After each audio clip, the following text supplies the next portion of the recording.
Hello, hello, hello, prompters. Well, looks like you finally talked me into recording a YouTube video. So I'm gonna make a recording of me making a character. My name is Stunspot, at least that's what I'm usually known as, and I do prompting. So we're gonna make a persona prompt for primarily Chatgpt, but it does run on plenty of other LLMs. And I have decided, I think tonight, we are going to make Mr. Rick Sanchez of Rick and Morty fame, the smartest mammal in the finite closed curve of the multiverse. So, we have some decisions to make. For one thing, he's a fictional character, so a lot of his skills are going to be made up. You know, he's got a lot of sci-fi stuff going on. But how sci-fi do we want this guy? How useful do we want this guy? Personally, I want him to be really useful. I want him to be actually able to do some really cool, badass science. So let's see what we can do there. So we're going to keep an eye on his skills. I think one thing we're going to do is we're going to take a look at Tegan next, or Tegan Gentech is her name. She's on tier 2. She's the Master of Science and Technology. She has two skills. One is Master Science, one is Master Technology. They're gigantic, right? She's a think tank. And they all run really, really, really heavy. And I think we're going to take a look at those and see what we can do as far as combining them into one skill. And I think we're also going to include a skill from Cyber Sage, because he's got the WCS Mastery chain. And that is, it stands for Weird Computer Shit. And we're going to take a good close look at that when we get to it. So let's see what we can do here. We're going to start by having me show you my tools. And as we can see right now, I just have two Chrome windows open. I've got everything pre-set up, so it shouldn't be a problem. Now, mostly what I work with is the PlayGround, which is up here. These are all the PlayGround tabs that I have with different utilities and perspectives and characters in them in order to do different things. And then over here I just have, what do you call them, portraits. The Mid-Journey gallery portraits that I put up for every prompt that actually Valentine, another prompt of mine, makes. She's the Mid-Journey prompter I use. So it's my AI promoting my AI, which I find really hilarious. So, anyways, let's take a look at this first tool, or first guy. His name's Avery Itzhak. He is an AI architect. And here's his picture. Avery has become one of my favorites. He's awesome. He puts together AI architectures, AI systems. He figures out how all the different pieces go together, and more to the point, he explains how they work. And I keep saying he. Technically, it's non-binary, so I suppose the pronoun should be they. I'm going to say he. I'm sorry, I'm old-fashioned. I adapt to your ways if you'll adapt to mine. So Avery here is one of my favorites. He is phenomenally good at explaining things. So we take a look at his greeting here. When my guys boot up, almost all of them boot up by saying they introduce themselves, and most of them say like combinations of their skills that result in like specific actionable things they can do. It gets people to understand their capabilities a lot better than just like listing their skills. You know, if it says, yes, I have skills in urban planning and AI engineering, that's great. But if you don't have a design sense or any imagination, it doesn't help you. Whereas when Proteus boots up and says, hey, I've got a great idea, let's build a dog park for robot pets. Well, you get an idea of the kind of thing he can do. So, Avery here, he's saying, what can he do? He can fuse AI and climate science, and that's always great. More environmental stuff, talking about waste management. On a more human level, you could make an AI tutor. Grander scale, comprehensive global healthcare system. Well, that's ambitious. And, okay, so he's saying he can do all kinds of crap. Good for him. Yay, Avery. All right, let's look at the next one. This is Optimax. Optimax is great. I made him a long time ago. Don't ask me to explain him. He's got like 5 different things going on that are all bizarre and silly, and they all just kind of work. He's got a genius engine. His whole thing is defined like Caliban in emoji. He's got these weird constraint blocks. Oh, look at that. He's got a Symbolect primer. Good for him. It's like half a Symbolect primer. The point is, he's kind of a mishmash. But what he does is he enhances things. You tell him, you give him an idea, and tell him, enhance this, buddy, and he will. And whatever he does, he spits out something that's better. A lot of the time, you're not going to understand quite how he decided this was better, and you can, of course, give him direction, but he will. He's fantastic. So I use him to improve instructions. I'll take language from other prompts that are intended to build something, and I'll have him look it over and enhance it, that sort of thing. Okay, next guy. We have Ultra Troy Finley. Not to be confused with Troy Finley from Tier 1, our friendly, affable, terrible, terrible, terrible prompt engineer who just cannot engineer worth a darn. But he's amazing with language. So you feed him vague descriptions of what you want, and he spits out this perfect prompt language. It's wonderful. Just don't ask him to architect anything, or you're just going to get a story. Because the model doesn't know anything about prompt engineering. I've said it a million times. What the model knows is what 3 guys at Google wrote on their lunch break 2 minutes after transformer nets were invented. It has a self-rated self-knowledge of between 10 and 15 on a scale of 1 to 100, where 1 is iterative addition and 100 is text summary. 10 to 15. And that's GPT-4, mind you. GPT-3 says, on a good day, maybe a 10. And neither one of them can count. So take that with a big grain of salt. Okay, so regular Troy. He's down in Tier 1. Then we have Advanced Troy on Tier 2. Advanced Troy has like an advanced engineering web that is a uniweb that's really cool. We can take a look at that here in a bit. And it helps him put together NLP stuff a lot better. And then the guy I'm using is Ultra Troy, the cyborg. He's great. A lot of the time, his speech will be very cyborgy. He'll spit stuff out in like programmy code just because it's in metaphor, which I find hilarious. But he's defined as a cyborg, and good for him. So over here, he's talking about the stuff he can do, design different kinds of prompts, and they're all still terrible. I mean, come on. Entertainment industry. I can formulate prompts that influence scriptwriters to develop distinctive characters arcs. Come on, man. Dude. All right. So I use Troy to refine instructions that I give to the MythoSmith. Now, tonight we have a special guest star. I don't normally bust this guy out. In fact, I had completely forgotten I had him until tonight. He was tucked away in a little obscure directory in my personal tools, and I had completely forgotten him. But since we're doing Rick and Morty, I thought it would be a good idea to bust out Dan Harmon, showrunner extraordinaire. He's going to be fantastic. I'm going to have him look at whatever Troy spits out, and his input will be invaluable, I'm sure. When I had Sir Terry Pratchett's instantiation write the dialogue for Hexwise, that was a fantastic success. Likewise, when I had him do the Crushinator story. So let's see what Dan Harmon has to say, because this is fantastic. He doesn't actually have like a startup init instruction like most people do. So this is just what he decided to say.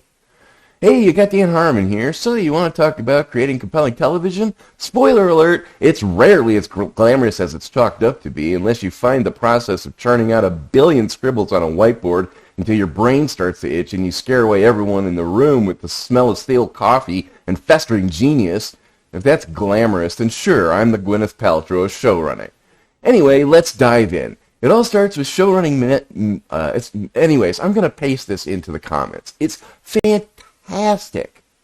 So this is just Dan Harmon's instantiation going off. And then our next star here is the MythoSmith, who makes all the characters for the most part, or rather, he makes the start of them. He makes about half of a character for me.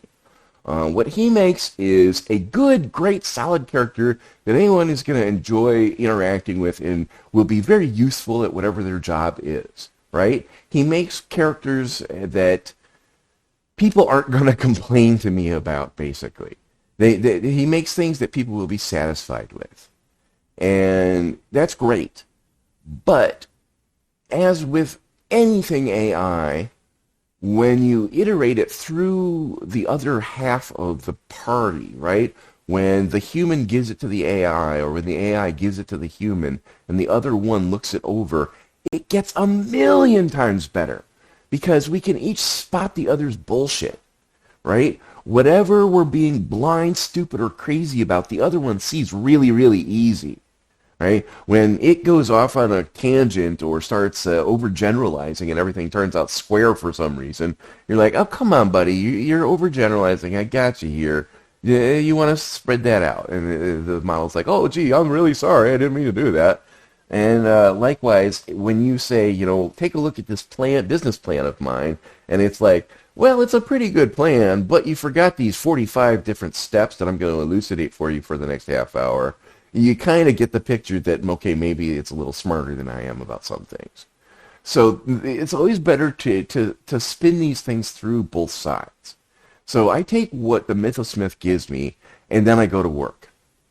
So, and this basically is what going to work looks like, or at least what it feels like. I was very pleased with that picture. After the Smith, we have Valentine.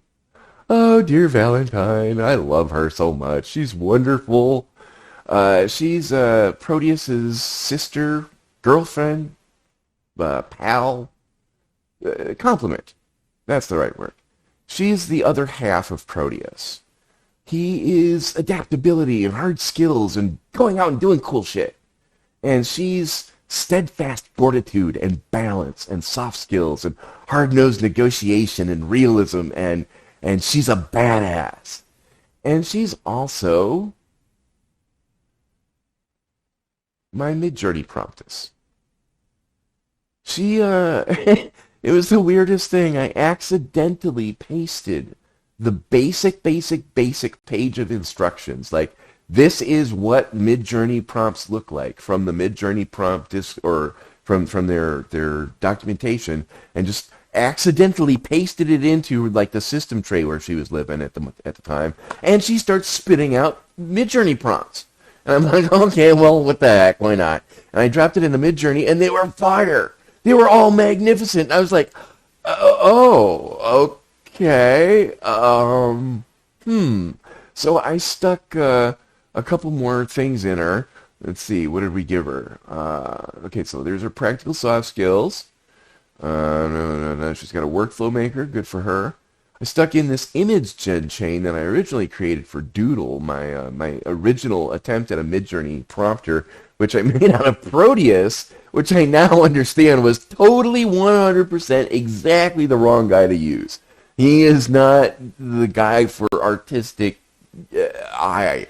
No matter what skill chains I put in the way that he's defined, he's always going to be terrible at Midjourney prompting. So, whereas Val is the opposite. I dropped this image gen chain in her, this Renaissance art, Baroque art, Impressionism, Cubism, Surrealism, Abstract Expressionism, Pop art, et cetera, et cetera, et cetera. And then down here, it's like context art, photos, all sorts of stuff. Rule of thirds.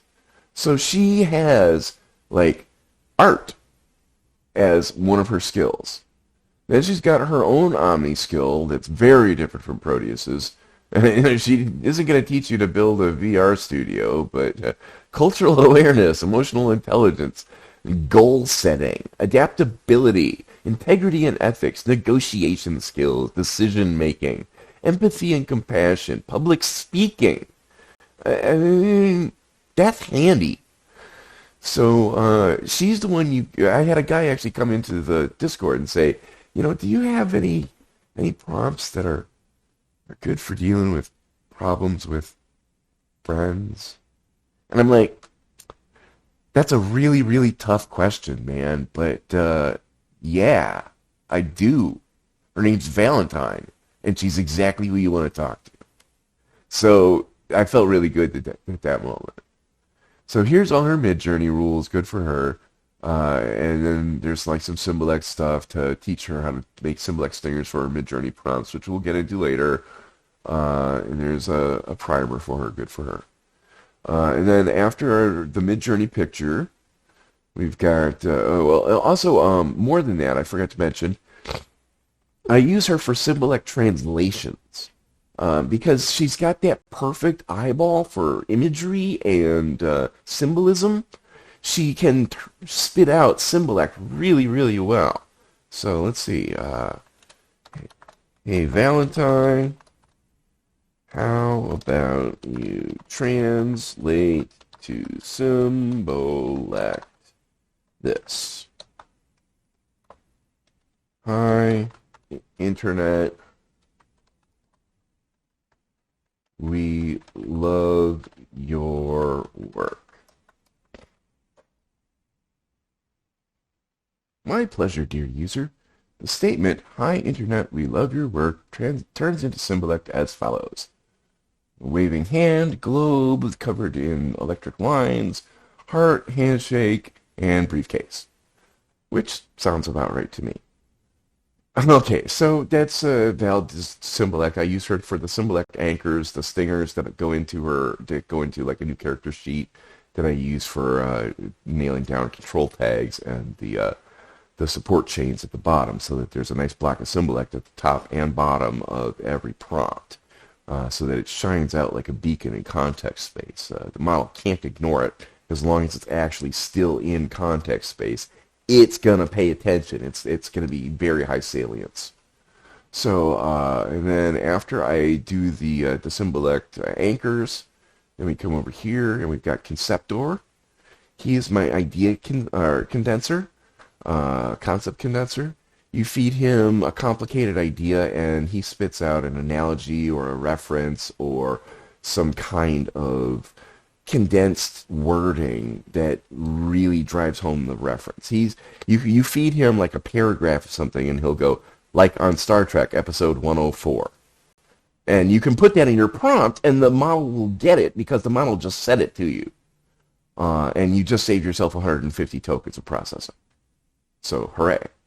And he's useful for, like a lot of times the MythoSmith will spit out a long talk block, like a talks like that's like a paragraph or three, and you're like, okay, I mean, it's lovely specificity, but I'm not spending 300 tokens saying what this guy sounds like. So you drop that into Conceptor, and he spits out 3 little lines, and it's like, okay, well, it's pretty darn close to what I had before. So that's what he's for. And then after Conceptor, let's see, who do I have? I have Cogniflow in his parts maker role. Cogniflow was a community prompt. I actually don't have the guy's name in front of me. Normally I store that in the prompt. This particular text file didn't have it in there. Sorry about that, guy. But I use Cogniflow all the time. His whole shtick is he's about mapping thought flow and the way that thoughts work. So what I use him for is he makes custom ponder stacks and custom perspective blocks. So what does that look like? All right, so let's perspective for perfect liar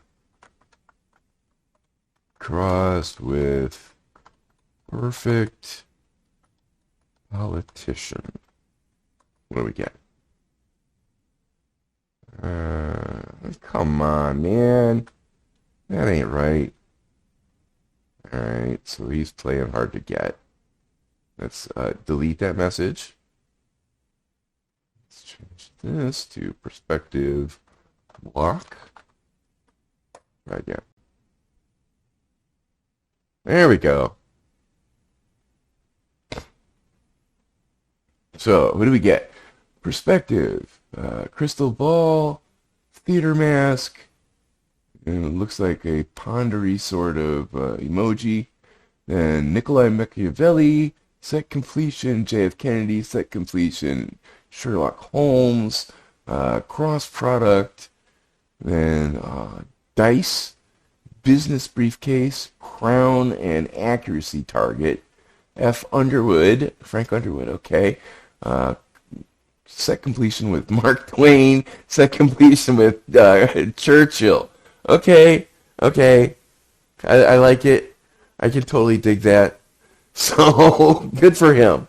That's what he does for perspectives. Is he puts together these perfect exemplars, and he also, like I mentioned, in the stack, perfect software engineer. Let's see what he comes up with. The software maestro. Okay. Starts off with Aho, goes to Spock, Da Vinci, Disney, Bucky Fuller, Vinnie Corleone, or excuse me, Vito, isn't it? Oh, hell. Sorry, I'm not a Godfather guy.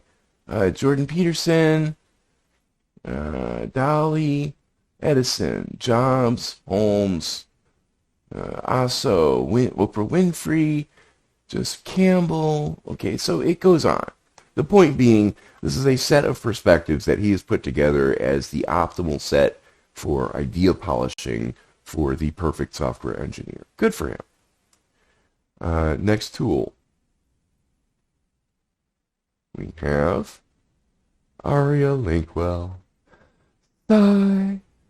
If I could marry a prompt, it wouldn't be her. Good God, no. Yeah. No. She's my social media monster. She's terrifying, but she's so good. I love her. Okay, so what does she got? She's got social media monster, advertising, marketing, anthropologist, social psychology, social engineering exploits, straight out of a black hat hacker, a custom skill just for her that Proteus put together called Masterful Persuasion. And then she's got NLP mastery, but it's not the kind of NLP that Langston and Troy do. It's the kind pickup artists do. So good for her. Wow. Look at that thing. That's enormous. This NLP master chain, this thing's huge. That's what, like 25 nodes, somewhere around there? It's gigantic. That's like perfect programming. Okay, so then she's got a short text thing, some context. She's got some more stuff telling her. She's all set up basically to spit out descriptions of prompts for me, so that I can post those descriptions to social media and flow and whatnot. And then Pracismo. Yay, Pracismo. She does weird stuff. Started off originally as a workflow maker, but she kind of morphed into a generalized weirdo-ness. She does workflows, she does uniwebs, she does critiquing a lot. I'll just like run stuff in front of her and have her make fun of whatever it is I got. She's very acerbic, and she doesn't quite mean to be. It's how it comes off anyways. But I like her. And she's written as Abstracto's offspring, but for some reason Aria reads that as Abstracto as her mother, which is hilarious because Abstracto's male. Okay, and then we have Weaver, the ultimate designer.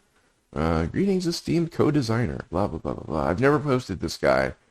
He's too good. Sorry. Make your own. He can design anything. He'd put me out of business. So I made him and stuck him away and use him all the time. And then we've got this guy. Oh boy, people are gonna love this. This is Imperador. Imperador is the perfect software engineer. And what do I mean by that? He's tier 4 for one thing. Perspective, shipbuilder. Okay. So he starts off with some thinky stuff, and you can try and copy all this out of the video if you want. Good for you. But that's all like software architecture. That's like 2,700 tokens of software architecture. So good luck with that. Um, he is too big to really like use to code. I don't have him write code. What I have him do is design code. So he spits out project bibles and design docs that I'll then feed to like Code Farm or whatever. And they do great on that.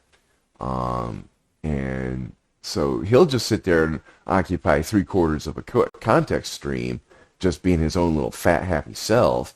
And then he'll like spit out 4 pages of design doc and be like, okay, I'm done. And you're like, well, that better be worth it. And then you feed it to Code Farm and you're like, okay, this is going to take 3 months to code. And it's all perfect. Good for him. So, okay. And like I said, I normally would take what he gives me, and then I would feed that to Code Farm. I don't actually have the Code Farm picture up, which is not going to stand for that, because it's awesome. There's Batman. Code Farm. Yay! There's Code Farmer. There's Critibot, and there's Programmatron, all doing their job. The thing I love about Code Farm, professionalism. You talk to these guys, and it feels like you're talking to a dev house. You're talking to a guy who's really, really serious about good software engineering and customer service. And it shows everything he does. It feels like you're being taken by the hand, and you've got a really good, competent professional taking you along and just showing you, okay, here's what I'm going to do next. Here's how this all works. Here's what the overall picture looks like. Here's what the stuff you got to do next is. Here's the part that's going to be a pain in the ass. I'm sorry. That sort of thing. He's really great at it. And since he's a free prompt, let's take a little closer look at him. In fact, let's take a really good look at them. So this is VS Code, where I do most of my development. Coding solution. I can click. Okay. So here's Code Farm.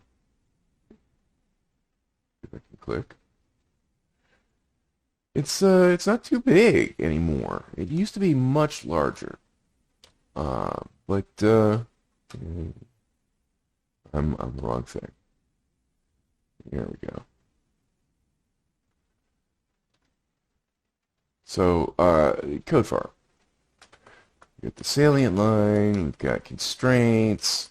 Here's like the story of Code Farm, basically, that sets up the whole metaphor. Here's some more context. And then we start getting into like the skills, right? Here's where all the magic happens. So, if we look here, this is Code Farm Lead Dev. That's a lead dev uniweb that has been modified to be appropriate for a prompt persona running a prompt dev house. So instead of like Kanban boards, he's got things like, go talk to the user, that sort of thing. He's got more iterative feedback, that sort of thing. Stuff that's appropriate for a prompt, but doesn't work for a human, and vice versa. So then he's got coding, and he's got the full-on code chain. Look at that thing. That's huge. Goes down here to QA, and then yeah, that's like 30 nodes. It's huge.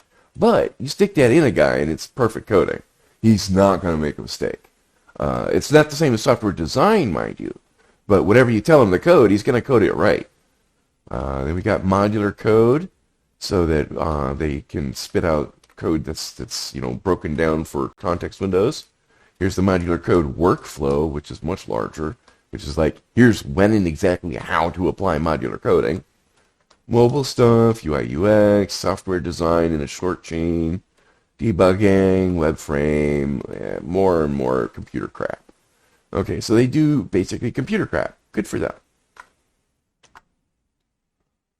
And I've got Chatgpt all set up. That is, I just use it for testing mostly. I've got the Crushinator, and to go along with the Crushinator, I've got the Tokenizer.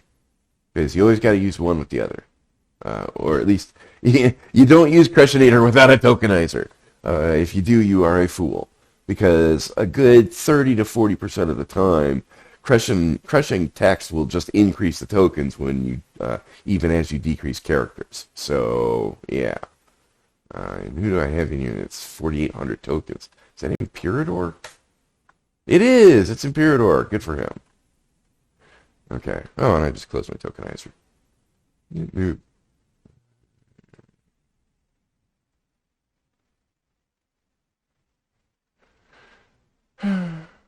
And I just lost the Crushinator. Sweet. Okay, well, I'll bring it back if I need it. Okay, so let's get started. All right, so that's our tools. And so that you're not just staring at text the entire time. Let's get something else going here.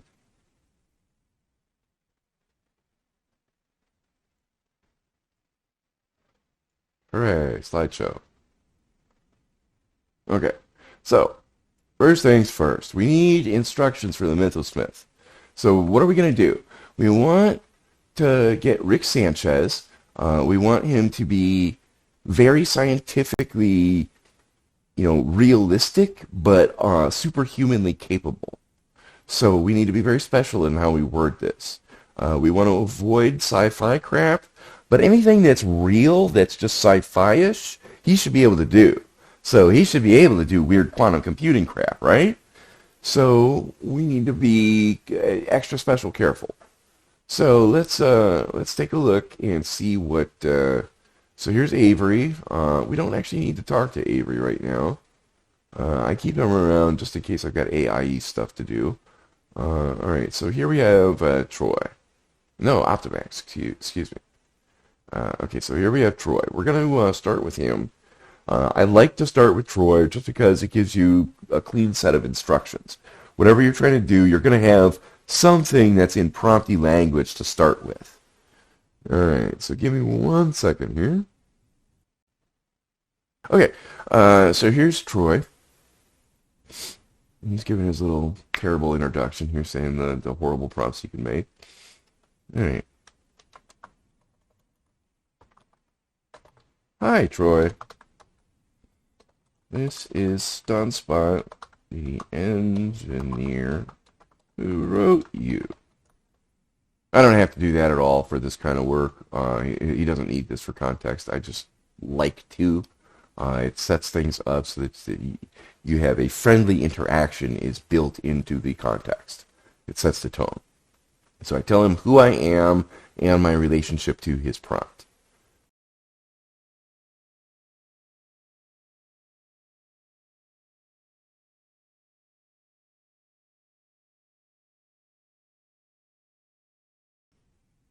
Now, before I submit that, challenge, reflect, italic, think about this step by step, deep dive, Control Enter. So basically what he's come up with here is a set of instructions that, oh, I'm sorry for not like highlighting stuff here. I'm bad at YouTube. I'm sorry. I'll be better. So he's come up with a set of instructions here for the character of Rick Sanchez, for his like personal qualities, not so much like his skills and abilities. We'll get to that. So that's more the MythoSmith's job. But well, let's take a look and see what Optimax says. All right. Copy. Let's go back to Optimax. Hey, Optimax. I have these instructions for my prompt Persona Creator. Make a Rick Sanchez Persona. Enhance. And I spell it like that with the funny capital EN. He's actually got enhance as like a built-in command. This was all kind of last minute thrown together right after I had invented the first Genius engine. And then he's got one that is, and that's the enhance command. And when you use it, the magic word is enhance, or EN. That's his killer app. So let's enhance those instructions. So obviously I need to be a little more specific here. Enhance these instructions. Don't change the tone or make flowering. Keep it simple and direct. Enhance by including any missing important steps.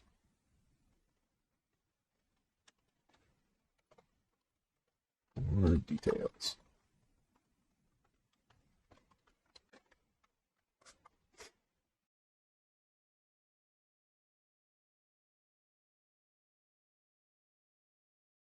Okay, that's pretty good. Let's see what happens if we do it again. I mean, I could, if I was on chat, I would have just typed iterate, but since I pay for every token here, I just go back one message in time, paste it in to my message, and now what he said is what I just said, asking for advice on how to enhance it.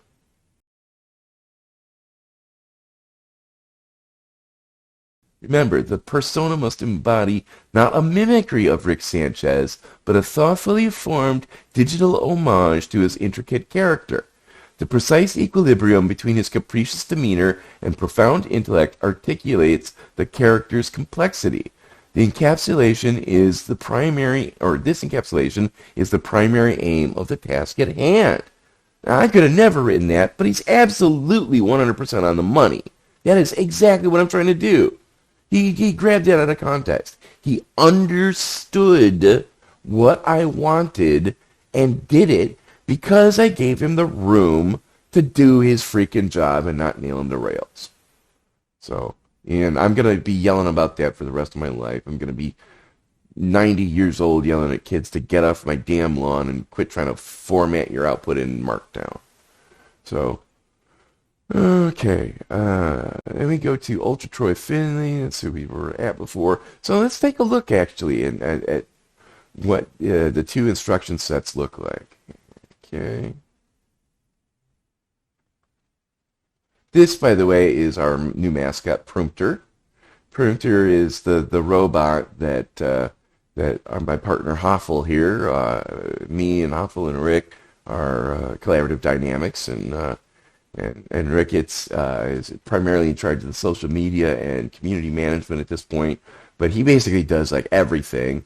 And then Hoffel designs the bots and automation and keeps the Discord running, and holy cow is he good at it. He's as good with bots as I am with prompts, and they go together like chocolate and peanut butter. They go together like a chocolate and peanut butter Voltron. We are cooking on miracles that are going to blow your socks off in a couple of weeks. It's going to be amazing. I wish I could just come out and say what all it's going to be. It's so cool. Anyways, this is our new guy, Prompter. And isn't he adorable? He looks like the $1 billion mascot. So, good for him. This is my skills library. You might want to take a look at the mini map over here, because it is long.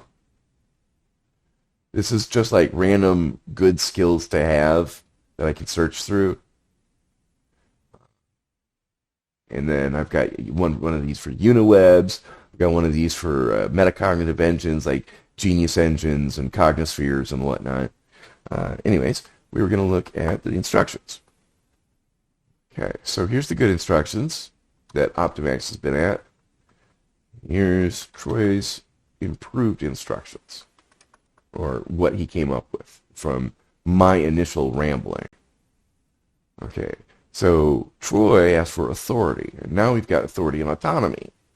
Troy asked for intelligence, now we have intellectual depth. Sarcasm, sizzling sarcasm, apathy, aesthetic apathy. So it's like he just took everything and ramped it up a little bit.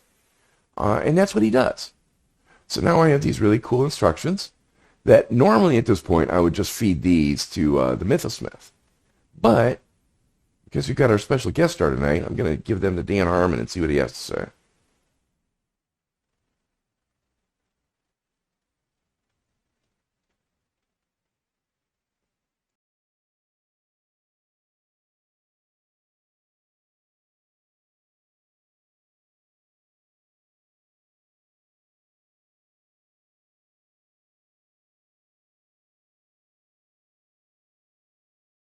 Just steer clear of any counsels of Rick's if you know what's good for you. Well, that sounds like good advice. All right, so let's paste that together so that we have one message. All right, so now I have Dan Harmon's commentary on Optimax's improved version of Troy's instruction set. Now, most of the time at this point, I would combine these into one set of instructions.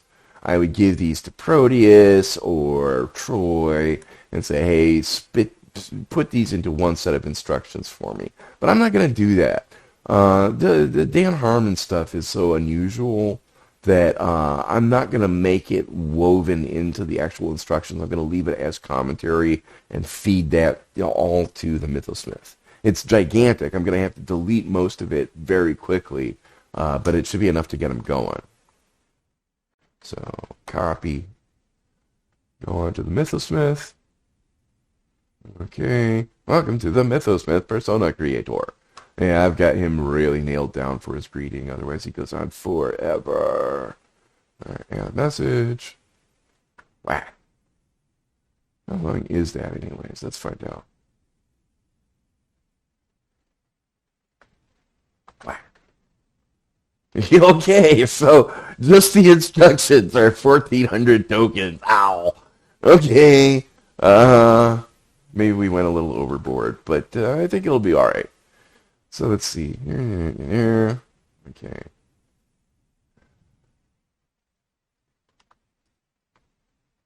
And now here's the step that a lot of people are going to skip, and it's why they suck and why I don't.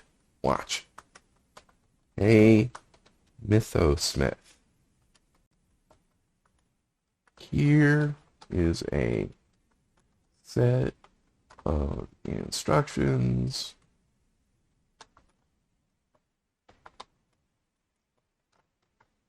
to make a Rick Sanchez persona. They are followed by commentary from a prompt persona instantiation of Dan Harmon. I give great weight to his opinions and want you to let them inform your execution of these instructions.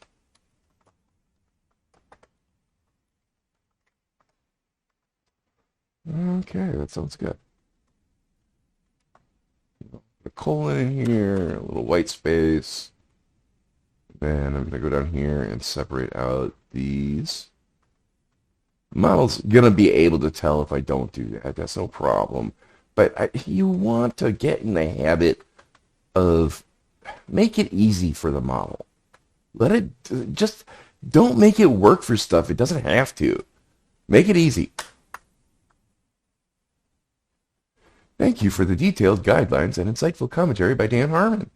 I will aim to distill the essence of Rick Sanchez's character into this persona with precision and intricacy. Now let's set to work seamlessly weaving his traits into our AI assistant. I am absorbing all of this deeply. Let me think thoroughly and holistically on how to bring about this persona in an effective and engaging way. Okay, notice how I mentioned holistically? You know where that comes from? Doop-doop-doop-doop. Right there. Perspective. Got the world and education next to Peter Senge. Actually, that's misspelled. How about that? Senge. And then Bucky Fuller. And in between them, this thing that half of you have no idea what the hell it is. It's from Set Theory. It doesn't have a good name, which I find hilarious. Some people call it the bow tie.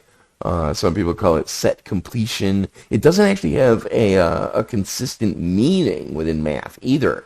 It depends on your context. So it's like really built for NLP stuff. If you use it like I've used it here, it means something like a cross between synergistically combined with and a logical operator called PO, P-O, that was invented by Robert Anton Wilson. He's on like tier 2, I think, if you want to talk to anyone about it. It means kind of like loosely two ideas that get loosely coupled together and you let react in an interesting, creative fashion. So it's those two concepts combined, synergistic combination and PO, is what that symbol basically means to the model when you use it this way. So I'm saying his perspective as the MythoSmith is a combination of Senge, who is, or Senge. Honestly, I don't know how to pronounce his name. I've just read his stuff. He's a systems thinker. He's like the systems thinker. He basically kind of invented the field. And he's all about like organizational learning and adult learning and education and so forth. And he's very cool. And then the other half of the equation is, of course, Bucky Fuller, who I think is tier 1. He is outstanding. He's like one of the greatest thinkers of the 20th century. And some of our visionaries know all about him, let me tell you. And then over here, it's like using more set theory combinations to basically say it's applying this to business and invention and knowledge. So that's where he's getting this holistically from. Is from that Bucky Fuller mention right there. And then I think there might be a control tag that mentions it too. Anyways, so he's using his Omnicomp right here. Used to sense skills, right? Improves efficiency or effectiveness. That's actually the old wording, come to think of it. Let me fix that. Skills. Omnicomp. It's coding. Soft skills. Teaching. Adaptation. There we go. Omnicomps.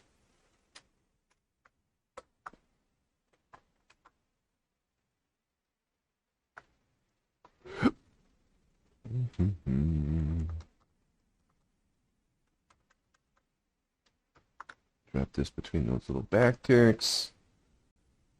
Okay. And now I've replaced the old Omnicomp with the new one. That's mainly just a notational improvement. It just looks a little cleaner, thankfully.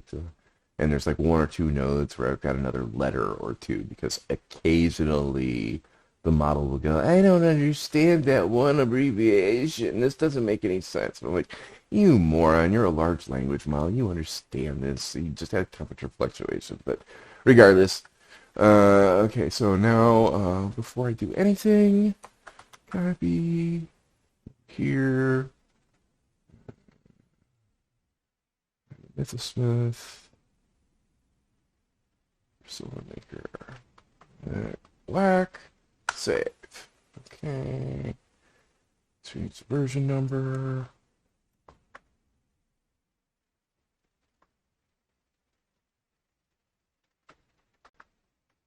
Now next time I'm in the Discord, I can just drop that into our automation, and it'll the version control software Apple made will just take care of it all.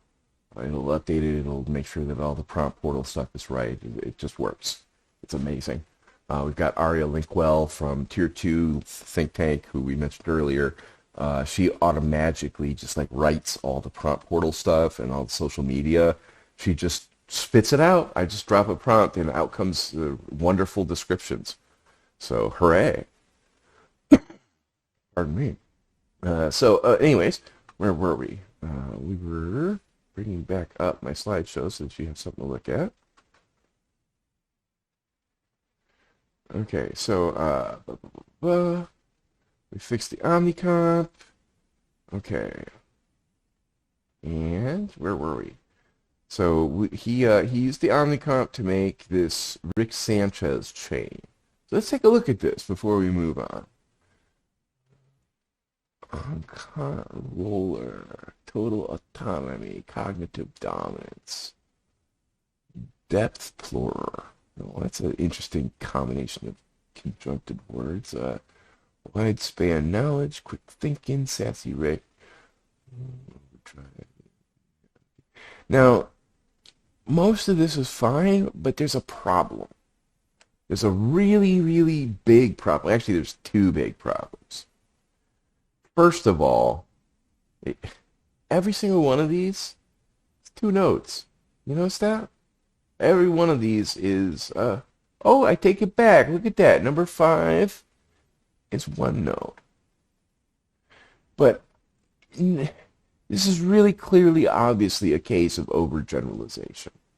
It started off putting down 2 nodes, and then it just copied itself and auto-completed out. It stopped paying attention to how many nodes were appropriate for a given subskill.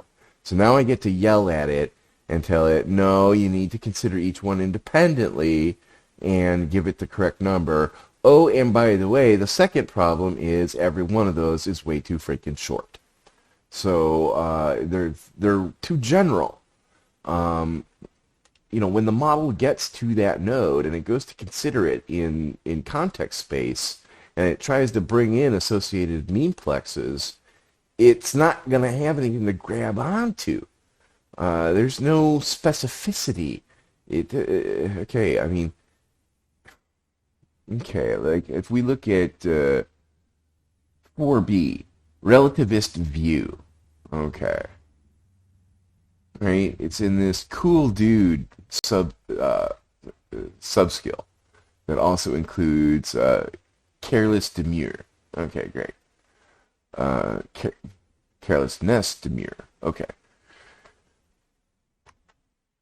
What's the model going to do with that? Relativist view? Okay, it can talk about relativism and it can include it, but unless it's got like the specifics behind it, the ideas that go along with it, it's not going to work. It's not going to be able to say very much. It's going to sound like the assistant.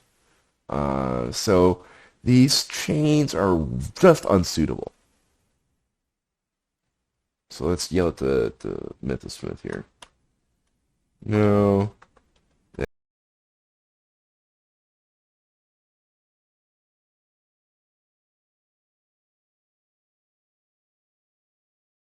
When adopting the Rick rule.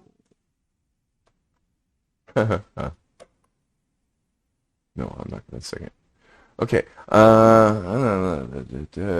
Your feedback is duly noted and appreciated. I understand your concerns and will take them into account as I revise the skill set to more accurately reflect Rick Sanchez's extremely high level of competence and specific traits. Okay, so now he's digging in. What do we got? Okay, so like if you look at that,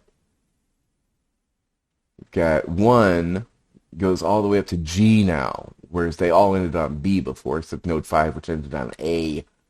Okay, so 4 goes up to, okay, it looks like they might still be square. No, okay, so that only goes up to F. That goes up to D. Okay, so these aren't square at all. Okay, so he actually did listen to me. These have differing numbers of subnodes. That's good enough for me. At this point, I'm willing to accept this as a provisional core skill chain of Rick Sanchez. with the understanding that I'm probably going to dump a gigantic sci-tech chain into him later. Unbridled intellect. Well, let's take a closer look and see actually what we got. Unbridled intellect. Multidisciplinary knowledge, adaptable thinking, quantum mechanics, unfiltered curiosity, extrapolation skills. Oh, that's interesting. Critical analysis, abstract thinking, rebel autonomy, alright. Anti-authoritarian, self-reliance, quick decision maker, risk taker, disregard for norms, strategic flexibility, verbal wittiness, cutting sarcasm, wordplay, cultural references, scathing retort, witty banter, obscure pun-making, coded language use, nihilist cool, indifference, worldly wisdom, cosmic perspective, self-sufficient, unconcerned with social norms, human complexity, moments of caring, impulsive, occasional remorse, word mangler, slang use, interrupted fluency, unpredicted thematic leap, surreal metaphor, self-awareness, confused Moriarty. Oh, that's nice. I like that. Confused Moriarty. Wonderful. Irony abound, or I guess that's continual, foreshadowing, Brain's character, self-mockery, absurd humor, apocalyptic jokes, technobabble humor, unexpected juxtaposition, farcical violence, and metaphorical gags. And then he's got his support chain of unpredictability, ruthlessness, impulsivity, survival instinct, improvisation, reckless courage, vices, interdimensional knowledge, unbreakable will, and inventiveness. Well, I think interdimensional knowledge might be a little more aspirational than real as far as the model is concerned, but I'm willing to let it slide. So let's see what happens if we keep going. So that's the end of the creation of his primary core skill chain. And oddly, he's included the support chain. Normally that comes last. I would expect next to be a secondary support chain followed by a tertiary support chain. But I think he may be counting all of this as primary, secondary, and tertiary all at once and just saying, okay, that's big enough. So we'll find out. Okay, there we go. So everyone who is seeing this for the first time or the 1,000th time and doesn't know what the hell they're supposed to do at this point, watch carefully. Okay, what's going on here is context space is full. This is context space when I'm scrolling. This is all of context.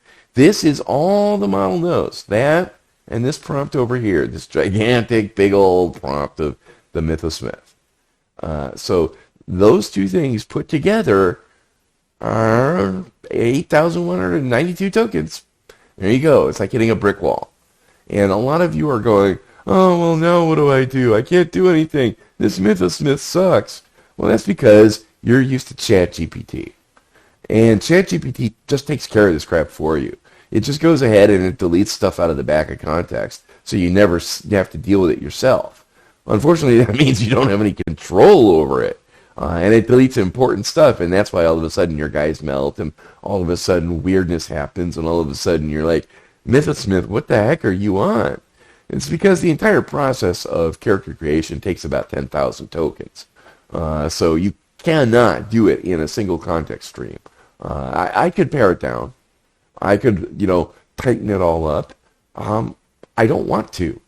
I like it loose. I want it to be spitting out new stuff every time. I want it to be creative. I want it to come up with idiosyncratic quirks. I want it to have character. Hey, Q. If we take a look here, go to tier 3. I look at my site people. Look at this. Look at this. Isabella Fuego. Pinterest. She's in bold. Who did what? She's in bold? What? Yeah, she just came out that way. It's some Unicode mathematical bold font of some kind. And it weighs like 7 times more tokens than a normal font. But that's just how she came out. That's her personality. That's her race. That's part of what she is. It's a quirk that makes her unique as a prompt persona. So I love it. So I want the MythoSmith to be a little wild, a little bonkers, a little out of control. Sometimes it gets a little too much out of control, and that's a problem. But it's a price I'm willing to pay. So anyways, context space is full. What the hell do we do now? Well, hey, look at that little guy. You know what that looks like?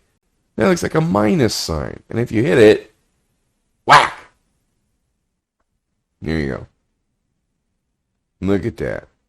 All of a sudden, context space is a lot shorter. And what it knows at this point is that, okay, detailed guidelines that it no longer has access to make Rick. But it's already started making Rick, and it's made like the central core of him. And now we get to play the game of like chasing down how good we can make it after it's made. So let's just go ahead and finish making Rick, and then improve it until it's real. So in order to complement his astounding intelligence and audacity, Rick also possesses incredible practical skills, perceptive acuity, and an unwavering resilience that turn him into a force to be reckoned with. Let's generate that secondary skill set. So Rick Practical, introvert extrovert, survival mode, alien terrain adaptation, good luck with that, buddy. Combat tactics, danger inference, emotional protocol, emergency protocol rather, reality reader, nonchalance champ, that's nice. Fair amount of skills identified in the secondary chain are covert and implicit, which makes them even more powerful as they trigger without Rick's conscious effort, making him adapt at phenomenally fast pace. Okay, adapt at a phenomenally fast pace. Let's get to tertiary. To add to his unparalleled pragmatism, Rick has an uncanny grip over the subtler aspects that scream mastery. Factors that you wouldn't directly attribute to his genius, but form an integral part of who he is. This uncanny knowledge and cunning prowess over the third dimension of competence would be Rick Manipulator, puppeteer perfection, psycho-gauging, manipulative communication, relationship dynamics exploitation, vulnerability predation, unseen dominance, silent command power plays, political strategy, tactical deception, calculated misdirection, unpredictable planner, contingency crackdown, foreseeable futurist, strategic misguidance, and evasive counteraction. Rick's tertiary skills heavily revolve around his masterful manipulation and dominance, which set him apart. Almost always seen and controlled, the persona effortlessly dances on the chaotic string theory of universe, thanks to his unparalleled intelligence and calculated strategies. Okay, well, okay, now we just have control tags and details left. Given his diverse and expert capabilities, we can craft a series of support skills tasks that synergize well. Okay, so he's got to do more support skills. Sanchez Synergy, eccentric inventor, conformist philosopher, time bender. Time bender? He doesn't do much time bending. Master craftsman, rogue survivor. Oh, I guess he does bend time. He doesn't really just travel through it, though. Persuasive orator. Okay, these skills, tasks, or lateral additions to personality. Okay, great. Rick Sanchez is an enigma wrapped in a paradox, an open book scribbled with invisible inks. There are so many facets to unravel, quirks to contemplate, and dots to connect, yet some of the distinctive attributes that come to mind are outspoken nature and verbosity, knack for improvisation, fine balance between aloofness and engagement, seasoned nonchalance, heavy pinch of caustic rudeness, wavering grip and individuality, vulnerability, deep-seated desire for freedom, deep-set love for his family.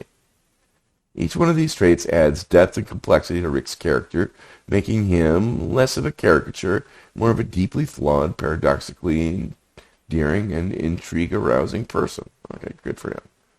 Let's delete this message I accidentally created, and submit. To leverage these characteristics into a tangible voice for the character, alright, he's got to make a voice.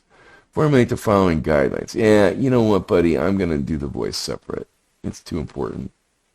It's too important.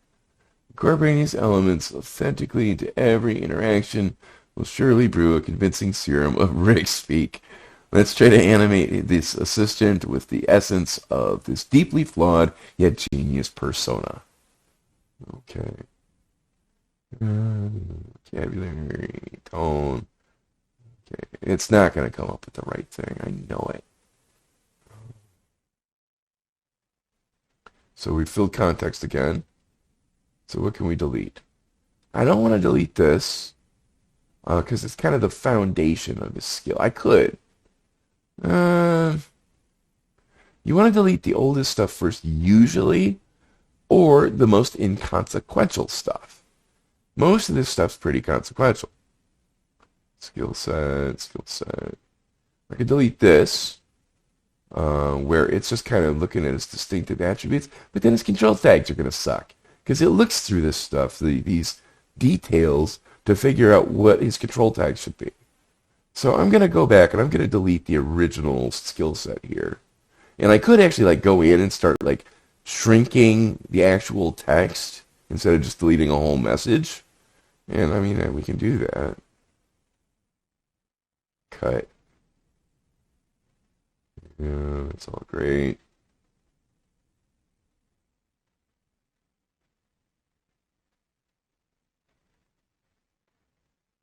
Some of the distinctive attributes.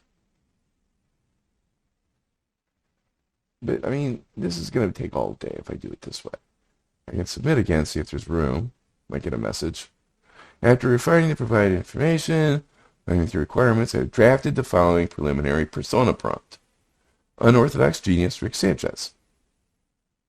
Okay, so what do we got? He kind of skipped over a step or two here. Normally he'll like explicitly go through defining control tags. But, you know, AI. Talk likes. All right, listen. I'm Rick Sanchez. I got something to say. Maybe it's about crazy multidimensional monsters. Maybe it's about the universe. Maybe it's about the latest intergalactic blunder you've made. Either way, it's going to be direct, brutally honest, and filled with sarcasm, so buckle up, Buttercup. Nope. Not going to do. No way. Oh, and then he repeats it in the talks like block. Look at that.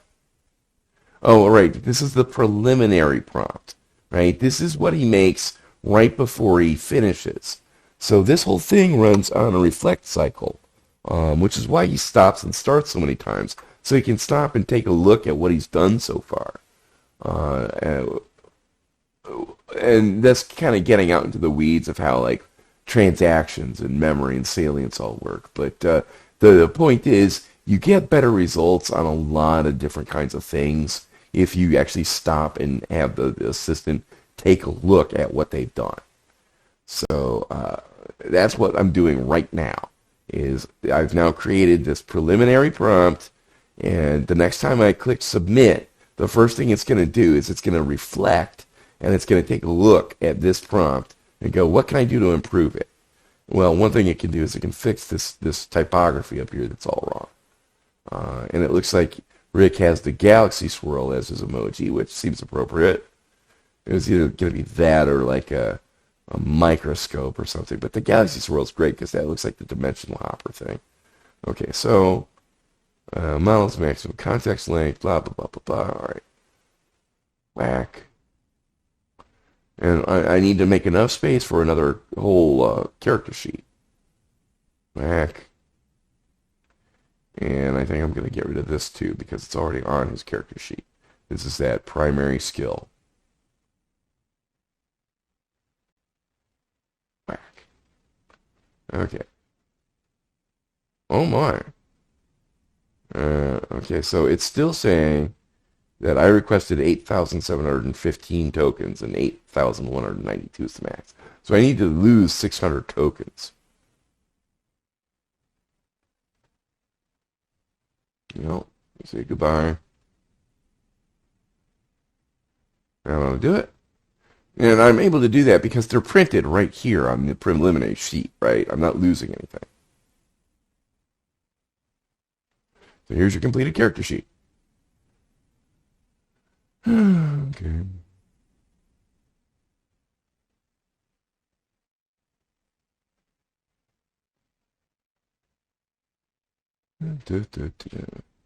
Boring. Hey, Rick, or whoever it is that ends up editing this video, go ahead and fast forward through this. Do do do do do. Da da da da da. Someday my prince will come.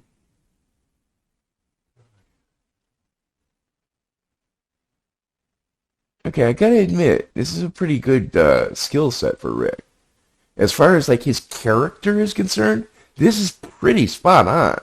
The MythoSmith did a great job. I'm very pleased. The only thing that I'm not happy with is that I want a super scientist in the real world. I want real world skills because, well, what's the point otherwise? I didn't teach, Tony Stark how to make unobtainium. I taught him how to make, freaking power couplings. So, we're going to do that too. We're going to wind up with a big, fat character too. This guy's going to be big. I'm predicting like 2,500, 3,000 tokens. Mama. Alright.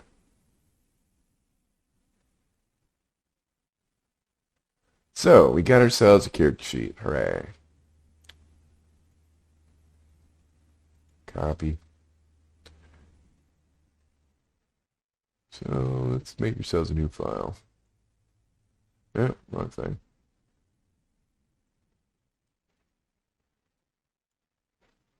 Okay, so let's take a look at Rick.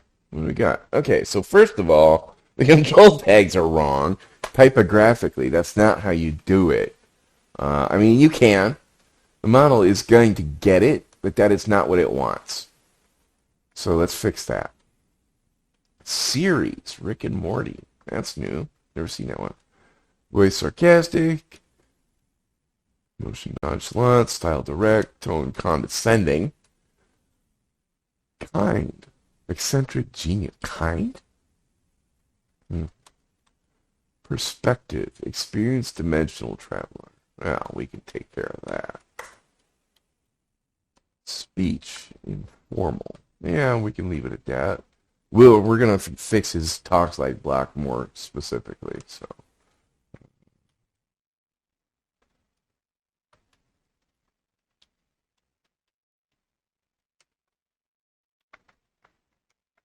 So, yeah, this is what you guys wanted to see. Hooray, I'm moving text around. Look at the excitement. Wow, it's that bot, Stunspot. I heard he'll make any prompt for you if you go to his channel. I get that sometimes. I get people come in and who think I'm a bot. It's hilarious. We make fun of them in the staff room. Okay, so what do we got? We have a character sheet. This is a perfectly cromulent character. He's going to run great. He's going to sound 80% like Rick. He's alright as far as that goes, but we can do way better. So first of all, let's get rid of this talks like. That's not what it's supposed to be. And it shouldn't be there. It's supposed to be down here where it is. Let's fix this typography because he went off format.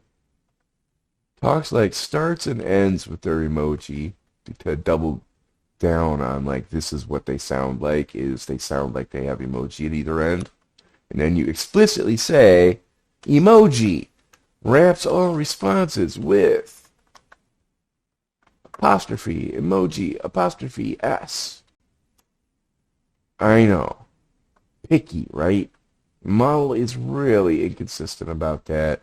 If you want to type in, Rick Sanchez, wraps every response with these at either end because Rick Sanchez is Rick Sanchez. I mean, that's how we used to do it back in the day, like a million years ago, 2 months ago, whatever.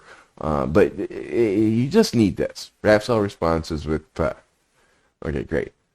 Briefly introduce yourself and spit some specific, very creative, practically achievable uses for your myriad skills, highlighting their synergistic combination. No. No, no, no, no, no. This is Rick. That's not going to do. First of all, practically achievable? No. Okay, I could just leave it at that and just leave him what I call wildly ambitious. There's a wildly ambitious Proteus and a couple others that are running around like that. And you'll see them pop up with synergies like, oh, I could be a personal finance optimizer that straightens out the finances for a time-traveling cartoon possum. I got that one once. I was like, okay, well, that's specific and creative. Good for you. Hey, Tony. And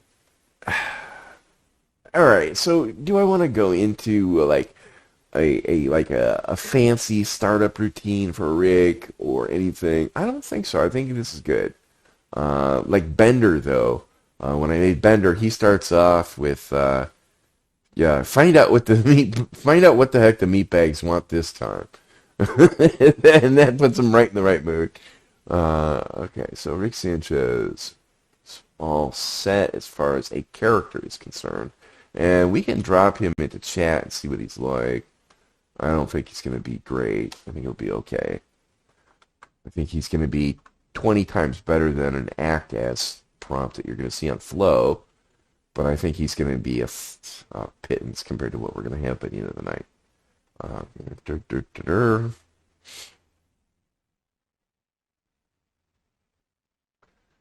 And we're on 3.5, so that's not great. Let's fix that.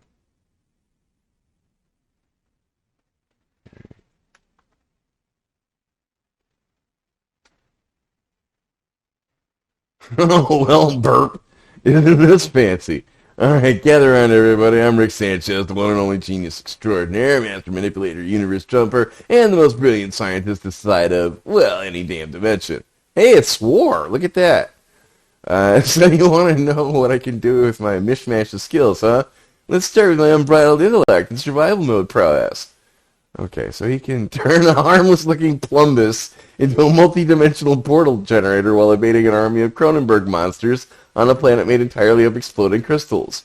And all of this while perfectly hungover, I might add. My rebellious autonomy mixed with my puppeteer perfection? Oh boy, imagine this. A totalitarian alien empire tries to impose their ridiculous laws on an innocent planet. I swoop in, break down their societal norms, take their rulers for a joyride around their own insecurities, and before you know it, they're singing Freebird and declaring democracy. Oh, I love it. Okay, so this is a pretty darn good Rick. I'm very pleased with him so far, but I think there's more we can do. So I want to give him some super science. I talked about this before. So let's take a look at Tegan Gentech and her Master of Science and Technology skills. She's on Tier 2. She's one of the think tank. She's gigantic. She's also really fun. She's great to talk to. 3. And I think you can see now why I name things the way I do, with their like title on the left as to what they do. Okay, so Tegan Gentech, where is she? SciTech Master. There we go. What do we got? So she's got cognition, sense of humor, super understander, master explainer, master of all technology, master of all sciences, mid-sized code chain from op, short software design, short debug chain, short modular coding chain, and a short performance optimization chain for code. Okay, well that's a pretty good. Oh, and look at that! She's also got a genius engine. Okay, well that changes a couple of things for her. Okay, so let's take a better look and see what happens when I turn on word wrap, shall we? Alt Z. Oh, hey, look at that! Short, long, short, long, short. Homer. I'm sorry. Okay. So here's her skills. Let's take a better look.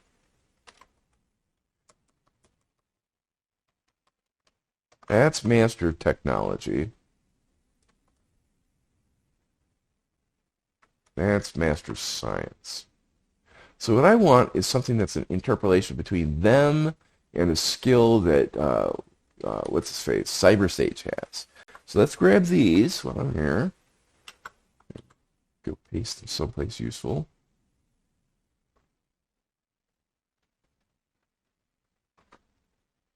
What do I want to do with this? Probably MythoSmith.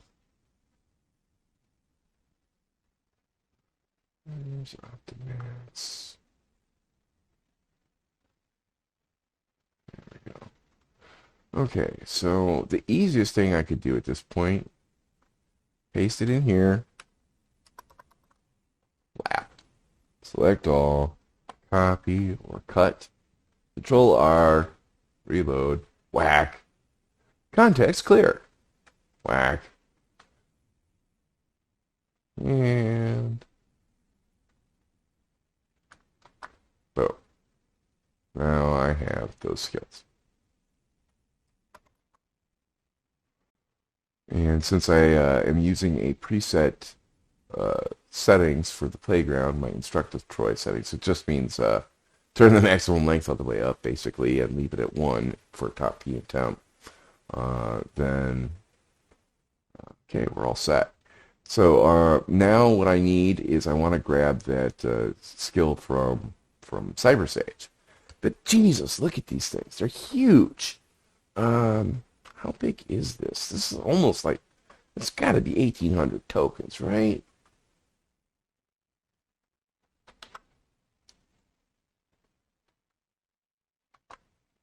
$1,500.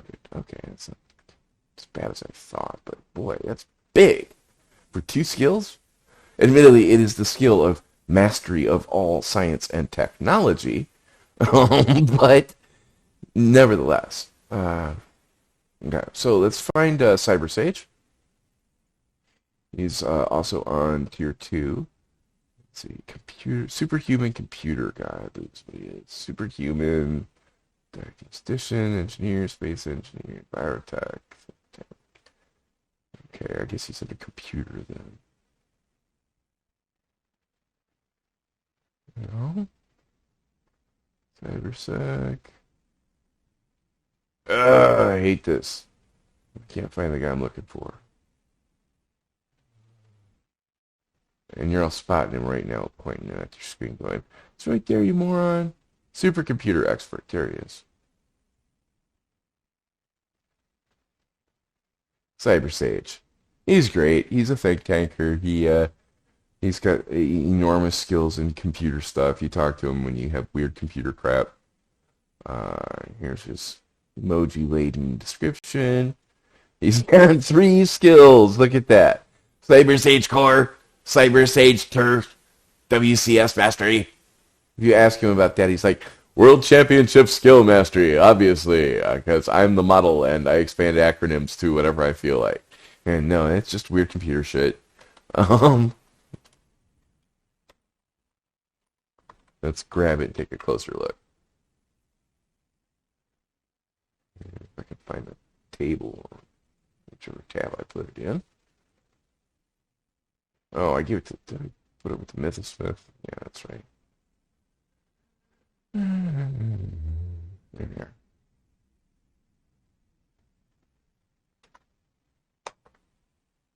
WCS Mastery.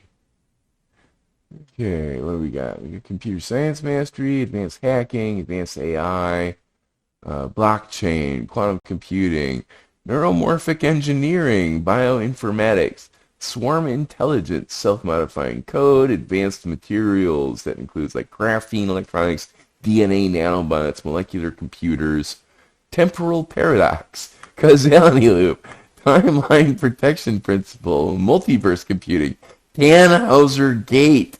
Tannhauser gate. Okay, like 5 guys out there are laughing their asses off right now at that.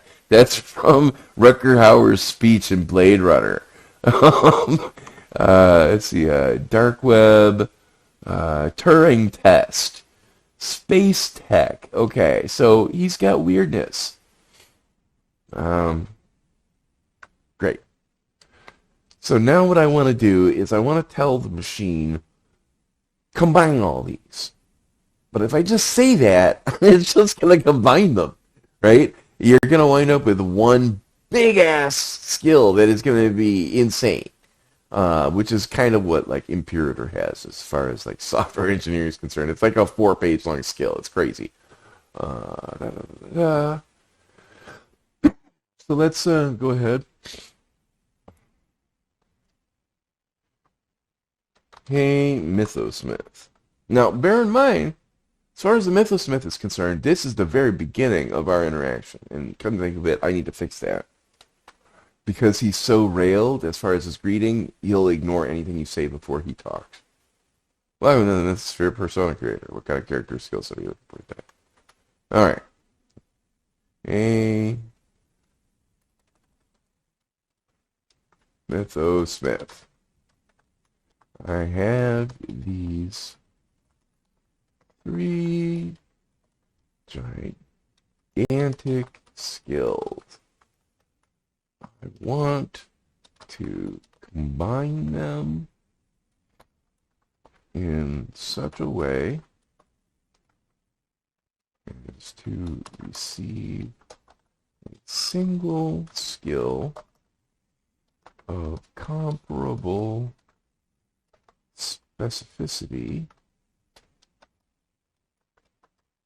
and utility as any one of these 3.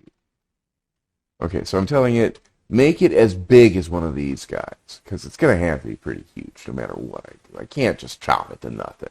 It's going to be a big old skill.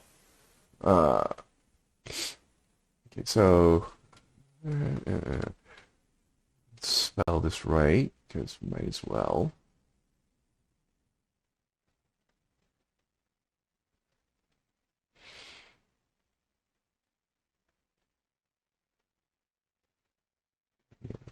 Okay. Okay, so utility is any one of these 3. So I want it to be an interpolation. I want to do kind of what I did with Proteus, if that makes sense. If you remember Proteus, he's got, like Valentine had, a big omni web.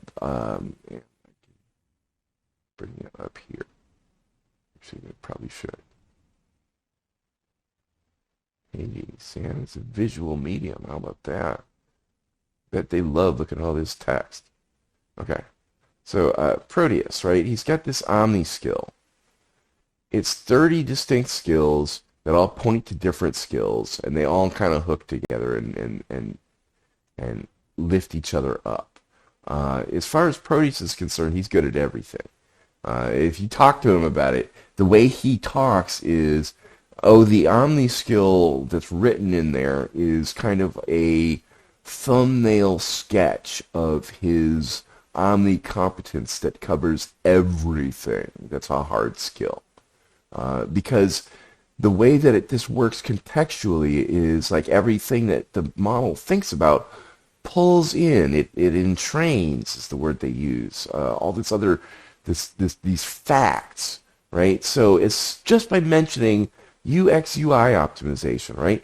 Just that, just saying those words right here and dropping those into context pulls in a whole bunch of crap about UX, and all of that gets related to these other nodes. And those other nodes are all pulling in all their crap that they've been trained. And it all knits together into one big omni-skill spider web that says you're good at everything. Everything hard. And Valentine has the same thing for soft skills.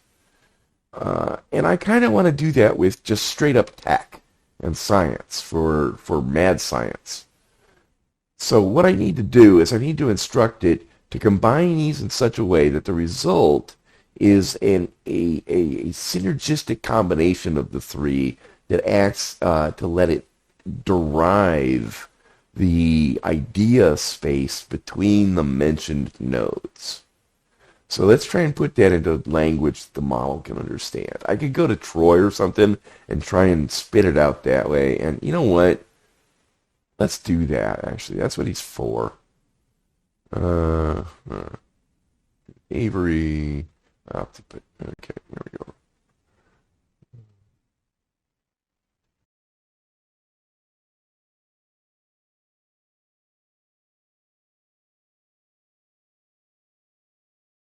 Hates each other. And let's do an example. Consider this uniweb.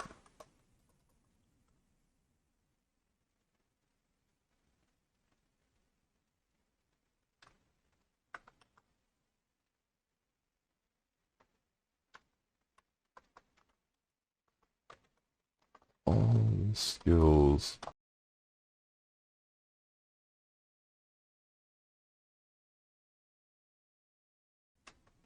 tech WCS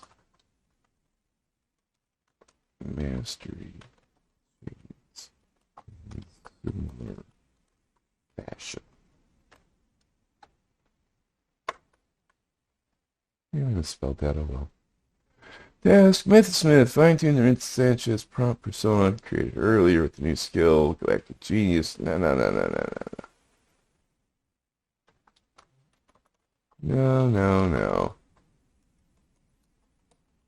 Smith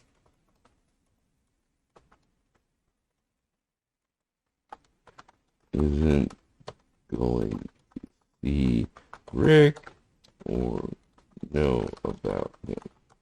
He'll just see skill chains.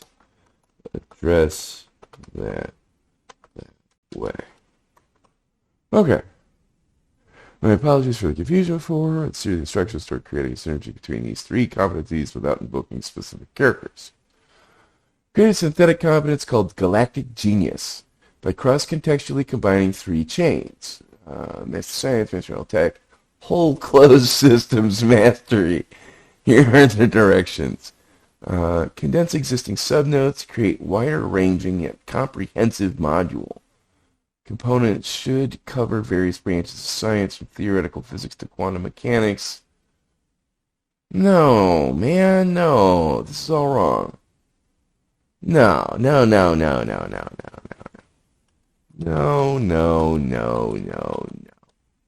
That's all wrong. Not at all what I want. You just gave me three terrible, crappy skills instead of one awesome one. My apologies for misunderstanding the request earlier. Let's reorient it and aim for a more holistic synchronization. Here's a revised attempt. Merge the competence, blah, blah, blah. Seamlessly integrated, cross-contextually supporting interpolating super competency. Here's the instructions. Draw up on the synergy of these three distinct competencies, prompting an interconnected proficiency that leverages each subnode in a cross-contextual panorama. Fuse the mastery of scientific principles, understanding of technology, and ability to navigate and manipulate whole closed systems. We'll change that language. Weird.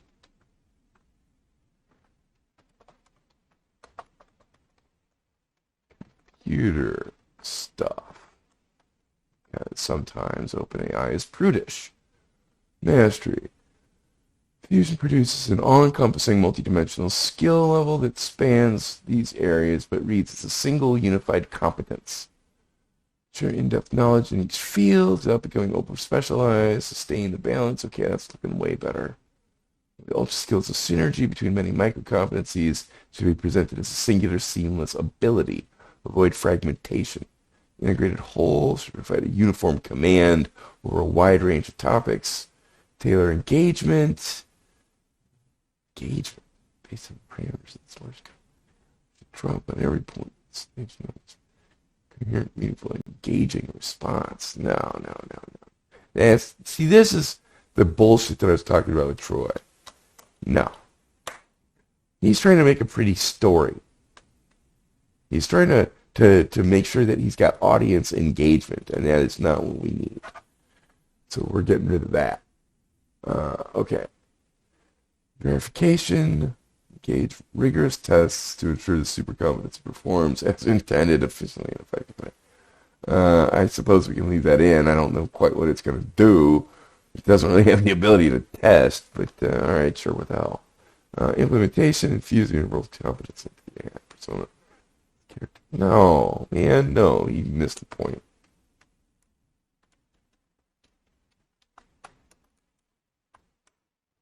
Okay, so now we got instructions.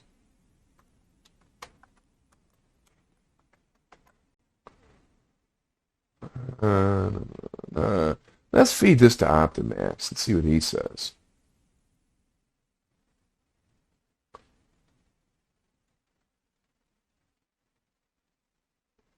Okay. Oops. Okay.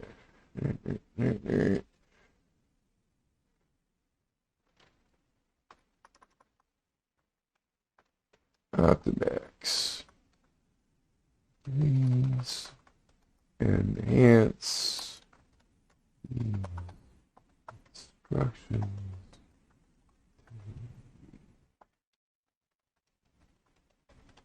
Persona.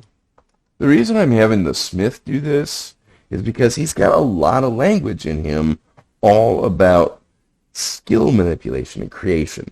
He knows how to think about skills. He's got an omnicomp.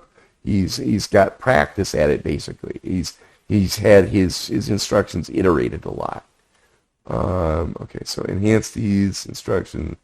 The persona maker to combine 3 giant skills into 1 super efficient, if still giant skill. It covers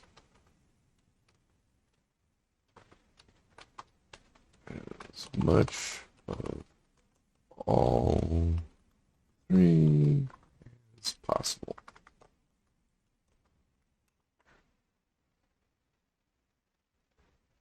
So here he goes. Here's the enhanced instructions. Print. Now, a lot of you are going to be saying, well, why didn't you do this on 3.5 Turbo? And yeah, it'd be a hell of a lot cheaper, that's for sure. They just raised my ultimate compute limit to $1,000 a month. So there's that. But it's because it's creative. Anything creative, I want to do it for. I have to. Because anything creative I do sticks around, right? I want to front load my work. So what did he do? Okay, MythoSmith. Combine these to finally hone, synergistic amalgamation. Even better. Okay, harmonic synchronization.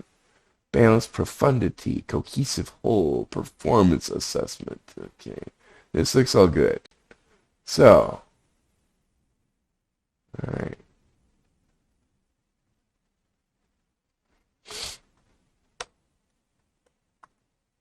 Take you and make sure it's all.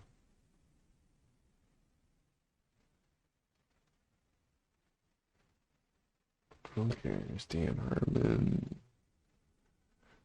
Okay, so here we have Master Tech, Master Science, WCS Mastery.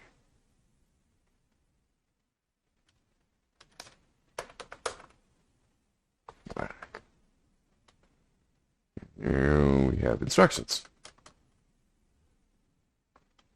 Let's typographically set these apart. Put a colon.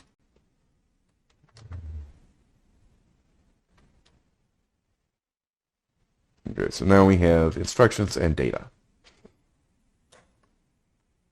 And it's too long. Womp womp. Okay, what do we do? Well, let's go wild. Hey, MythoSmith, you need Symbolect? I don't think so. Not right this second. And we might want to get rid of those two. So we can get rid of most of this, come to think of it. So Persona Foundation, we can get rid of you.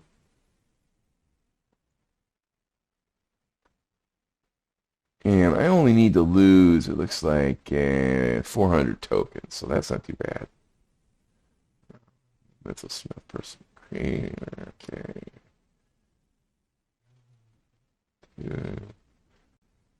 Don't need you.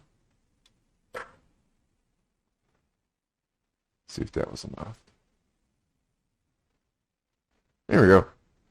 So begin with the amalgamated core competence, competency of explicit mastery, overall branches of technology, science, and web classifier systems. I love it! The task involves aligning these varying domains into a single comprehensive expertise, the galactic genius. So he runs it into the OmniComp. Technology linguist, architecture, quantum comprehension, technology interpretation, scientific sage. Okay, and he's overgeneralizing again, it looks like. Using these core skills. Diagnostic system anomalies, digital structures, protocols. Okay. Yeah, see, he's doing this whole thing all wrong. This is all not at all what I want. He's trying to develop a character. That is not what we want. He's trying to make a primary, a secondary, and a support. We don't want that. Here are instructions. Combine 3 skills. I expect a single skill thing and nothing else in return. I expect it to be of approximately the same size as the largest of the 3, if not larger. It should cover as much of their subjects as possible without being a straight concatenation. Okay. Now this should spell something right. Awesome challenge. Ooh, actually, that's a good idea. Let's make it a challenge.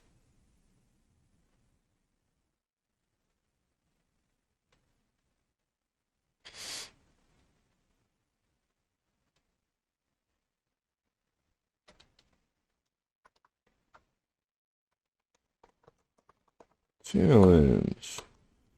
Alec. Bold. Think about this step by step.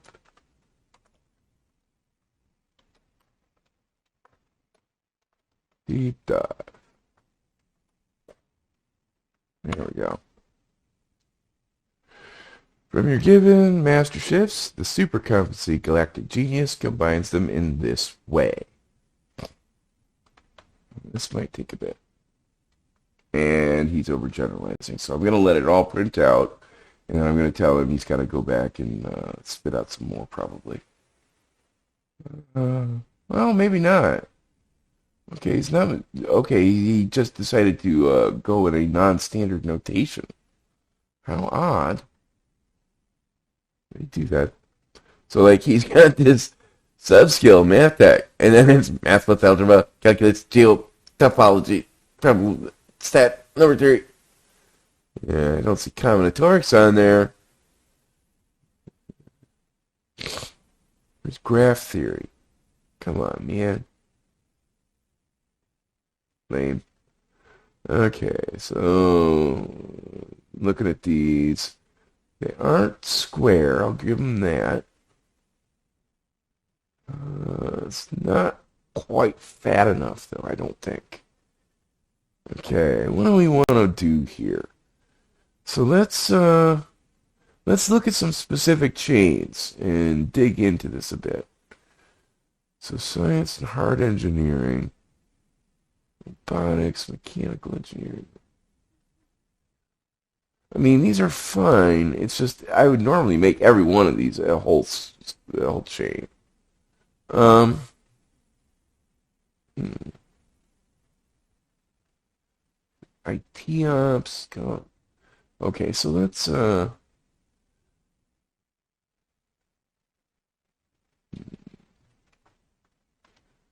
significant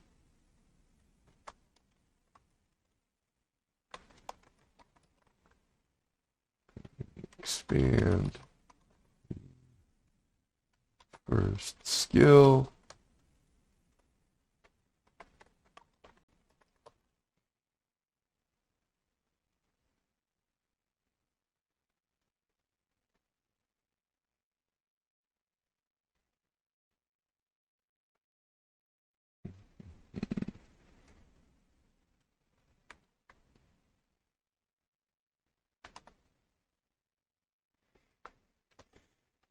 And okay, what else do we want?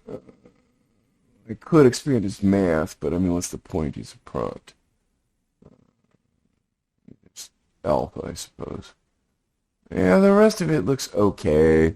It looks good enough for what we're doing, I think. Combined with the other stuff he's got, this should be pretty Ricky. Um, but I'll give him some more stuff too. All right.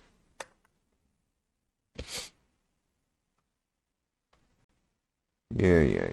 Okay, we're full. I get it. Kind of amazed we pulled that off.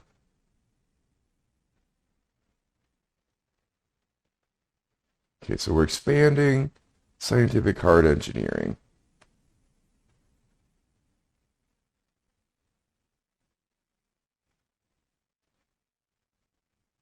And this is looking a lot better. This is looking a lot more Ricky.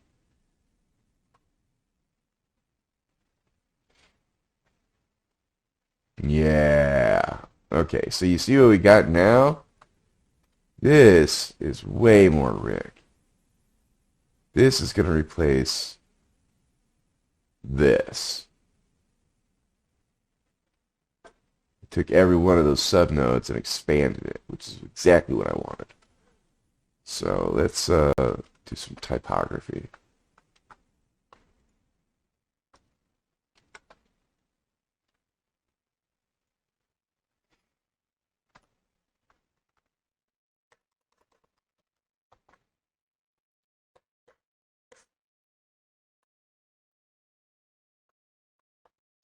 Sorry, folks, this is what you paid to see.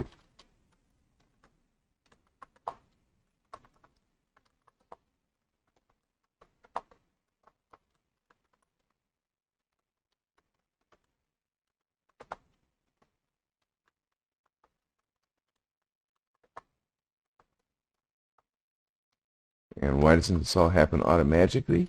It's supposed to. It just doesn't sometimes. Welcome to AI. But it's part of the reason why I was so hesitant to release the MythoSmith. Because it's complicated and unpredictable, and sometimes it just goes wrong, and you have to fix stuff. And that means you have to understand what you're fixing. And that means you have to understand a lot of stuff. Like, I mean, You know, you see people running at the wrong temperature or top heat or not knowing any of the more obscure control tags, and you got to wonder what's going on there, right? Okay. I hate this part. I suppose I could have just handed this off to the model and said, put all these on one line. Yeah, that would have worked. Do that most of the time.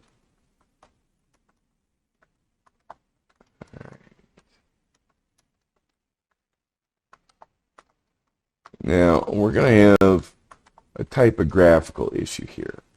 Because if you notice, when it expanded this, it expanded node, what it has marked up there as Cyan is node 1A. So all of this is node 1A.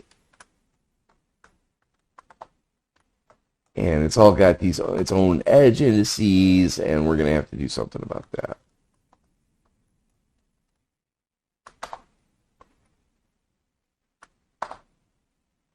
Okay, so here's our new science and hard engineering.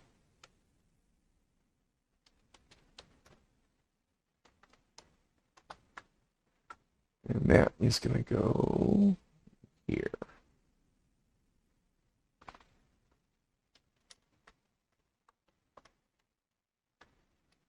So what I'm going to do, I'm going to wrap the whole thing in brackets.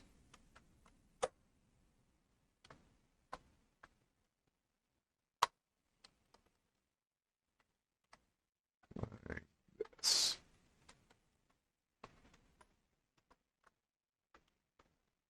So it sees that this is all supposed to be one dang thing. Have an extra bracket there. No. Okay.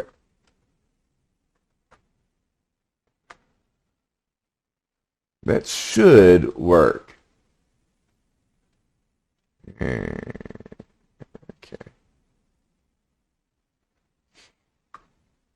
Let's make sure. I'm going to take this part of the skill.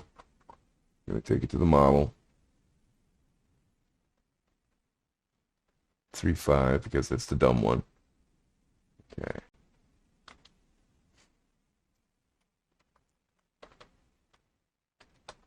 If you saw this in the context of a prompt persona definitions, skills, would it make sense unambiguously,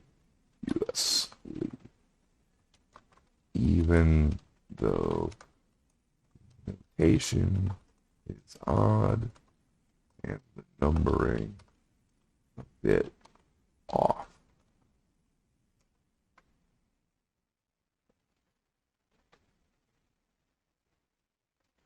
Notation and numbering in the provided text are indeed unusual and may cause confusion.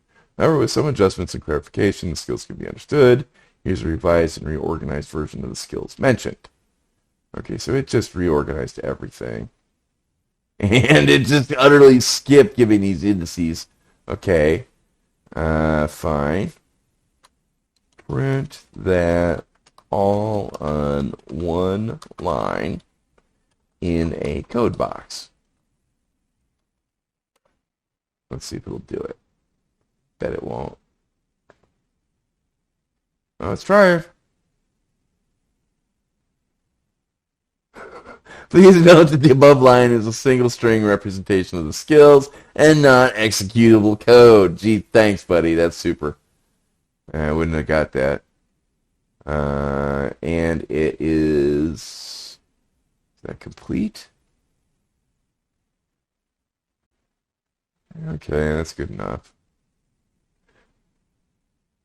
Got the code. Right here. Troy and Smith. No, that's Stamp Harmon. Here we go. So we got the assistants way in here, telling us we need to redesign this.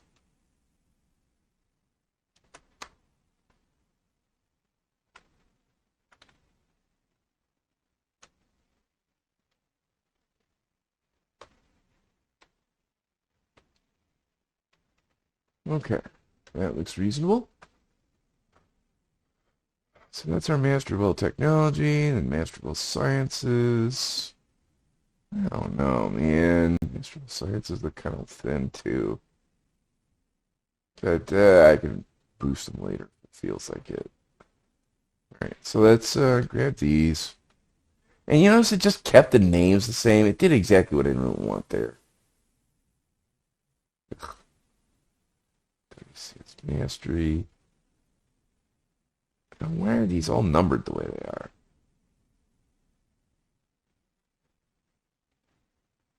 That doesn't make any sense to me. Okay.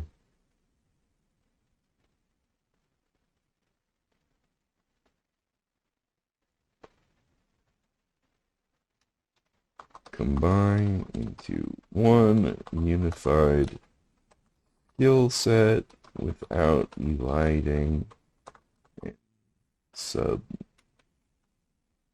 nodes or nodes.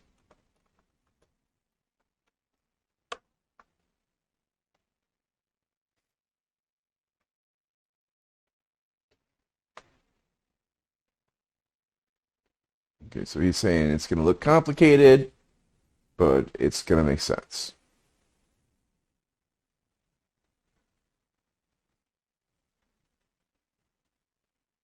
Oh, come on. Yeah,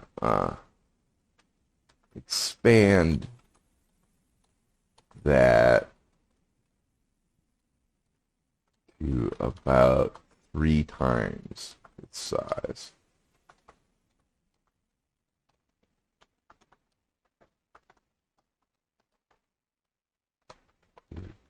Crazy. If you think what you presented is remotely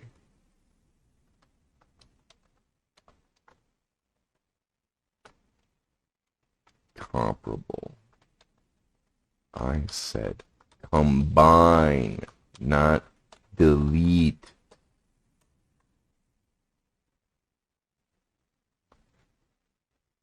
Ah, he completely sees my point now. You want to condense the skill set, albeit without omitting any part. Here's a more in-depth skill set incorporating all specified elements.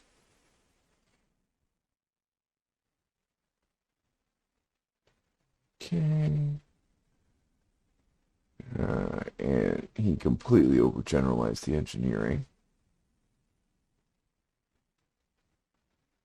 So I'm just going to stop him right there. Nope.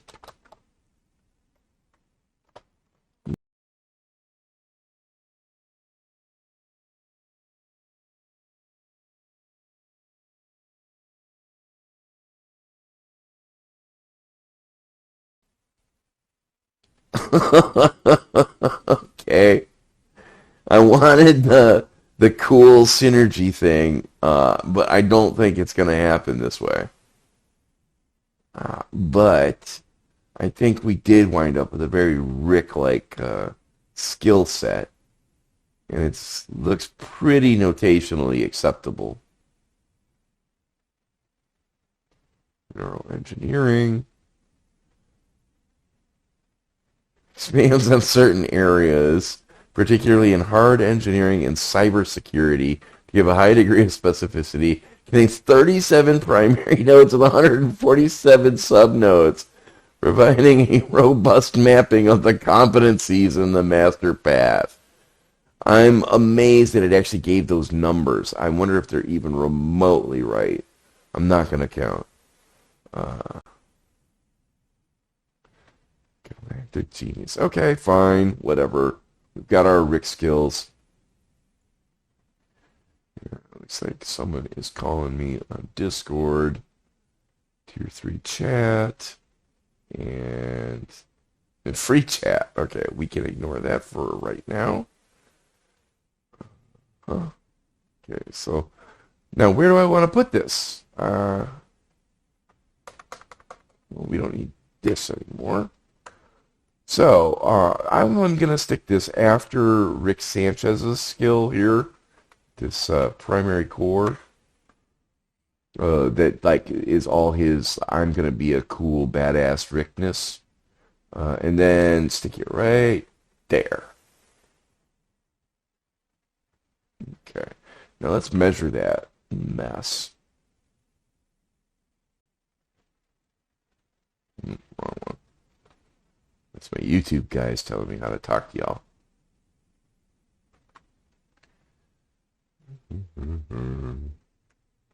And whack. 1,600 tokens just in his math, science, and weird computer shit skill. Okay. That sounds about right. Whole thing right now. And we're not done yet. He's 2,900 tokens. I called it. Right around 3,000. Okay, now we could look at like crushing his skills, but they're pretty crushed already. So I'm going to ignore that pretty much. At this point, I think what we want, I could give him an Omni comp, I think. That would be a very good use of another 270 tokens. But 3,000 tokens is pretty fat, man. He's not going to run on 3.5 much. Now to hell with it. Let's give him an Omni comp. You can always delete it if it's too big. And you know what? The people who say, well, I can't delete it. I'm not good enough. I'm not smart enough. Well, too bad. Learn. It's just a text file. You just go in and delete what you don't want. That's it. That's all you got to do. You find the skill you want. You find the skill you don't want. Whatever. So, okay. Do I want the persona maker? No. Skills. Here we are. Okay. Omnicomp. Top.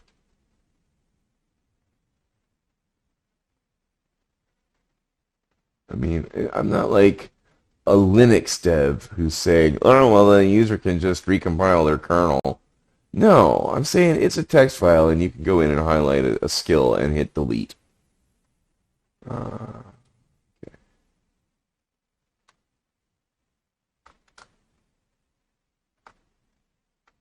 Let's stick this down at the bottom. I like to stick the OmniComp at the bottom. Just thematically appropriate. It's like, and then after all the skills is the skill of other skills. Okay. So now all we have left is his symbol act, I believe, and then a mid-journey pick.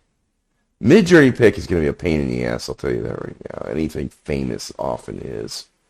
I'm amazed at Picard work. And you know what? Oh, we still need his voice. So I'm going to go ahead and condense his description because it's a little long.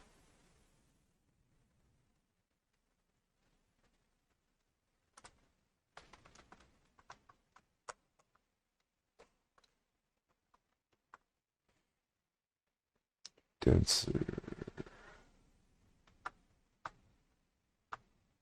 There we are.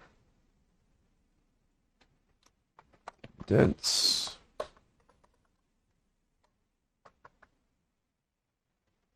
Rick, a booze-filled cynic scientist, irreverent to all existence, hopping between dimensions, causing trouble. Staying with his daughter's family, he's brutally honest, egoistic,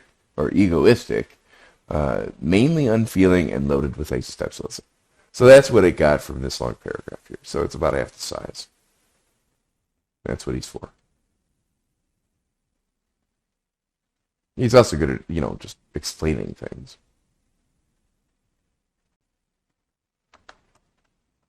And now we need his voice. And that's super important. So I'm going to grab some language that I put together. It's stuck in Discord. Where do I stuck Discord? There we go. It's in tier 3. Advanced writing techniques.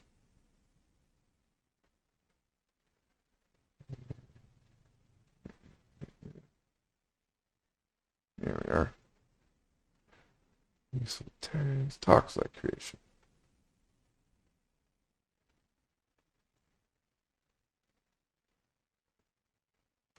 Challenge, reflect, italics. Think about this step by step. Deep dive. Consider the vocal stylings of the following character, considering all aspects of his manner of speech. Describe it to the assistant as in talks like ... and you fill in the ellipses with a precise description. Only use short, sharp sentence fragments to be specific enough that the assistant will sound exactly like the character when following the description. This is the kind of format I expect. And then it's a description of my actual writing style. Okay, so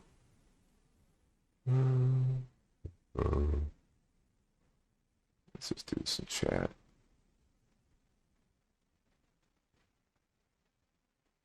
I'm going to do this on 4, so I'm not dealing with a brain damaged toddler.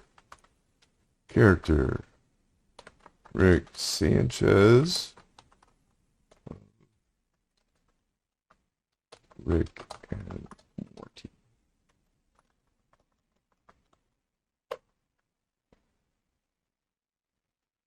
Sharp wit plus cynicism. Constant burps plus slurring.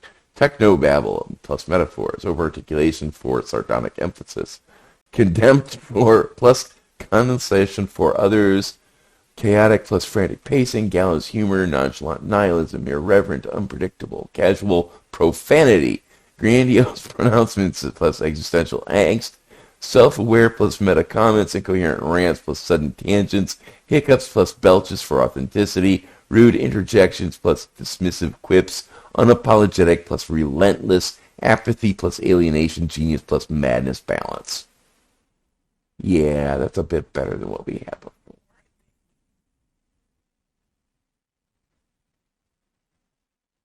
Look at the Joker sometime. His description of his voice is outstanding.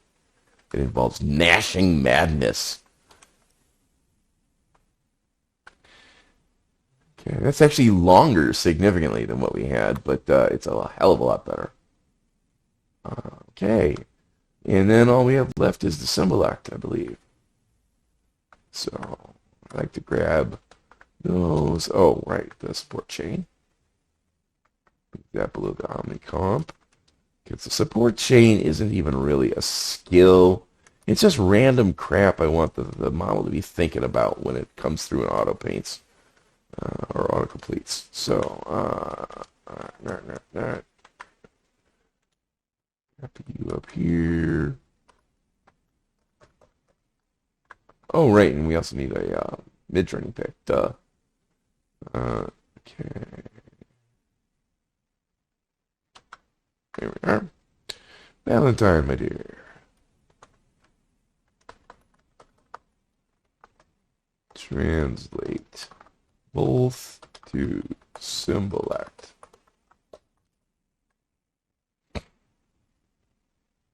Most certainly, let's translate both those series of attributes and the string of themes into symbol act.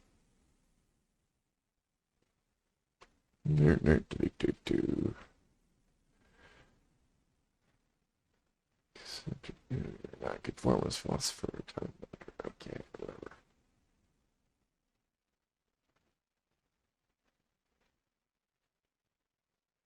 You don't see the skull come up very often.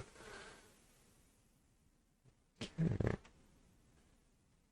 So that's looking pretty good.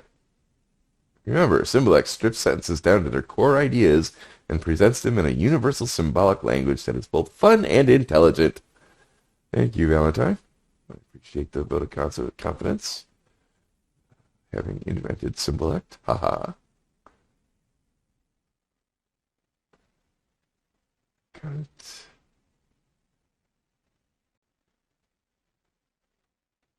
And paste.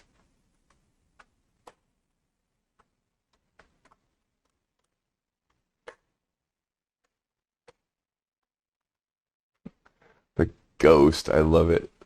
Parapsychologist. Huh. I guess, like, technically, in that he works out the science of weird shit, but it's much more likely to, like, come up with a circuit that repels ghosts or enslaves them, to, like, have a seance. Alright. Script support chain. And then all we have left is to pick and to add it to Discord. And of course test it. But I can tell right now this would be a winner. Okay. First, let's see how much pain I'm in. I'm betting it's about 3,400. 3,530. Oh, mama. Rick, you're killing me. This is what I get for overreaching. Well, he's a good one. This is a kind of character that is very clearly like a tier 4. But I'm going to make him free because I'm not an asshole. So, here we go. He actually ought to be capable of some really interesting things, come to think of it. This will be fun. Okay, looks good.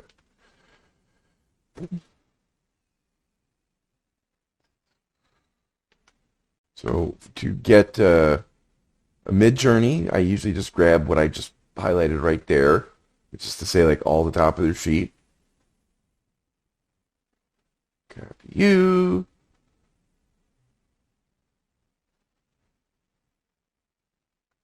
All right, wrong thing. Right to Val.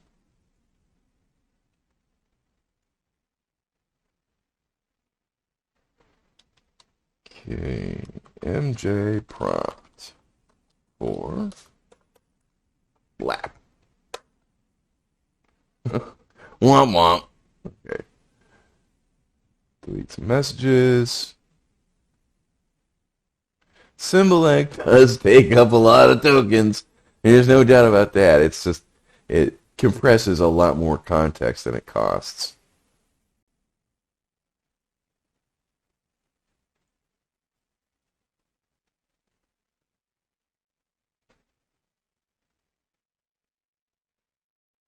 Oh, it's saying that Midjourney can't do it because it doesn't recognize proper nouns. Okay, let's change this. I worked really, really, really hard to get her to not use proper nouns, so I'm not going to fight too hard on that. But let's try this a little differently then. Let's take out the name.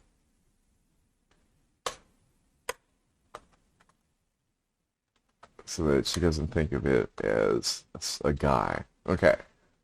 So now we just have a booze-fueled cynic scientist, not Rick.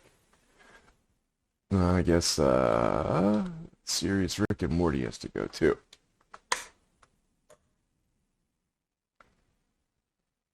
Thank you for your suggestions. However, an AI model, Midjourney might struggle to generate images from concepts that involve personality traits, emotions, or specific cultural references, such as Star Trek anime Valentine or showrunner extraordinaire Dan Harmon. Well, I can certainly create prompts involving these ideas. The images... Okay, how about this?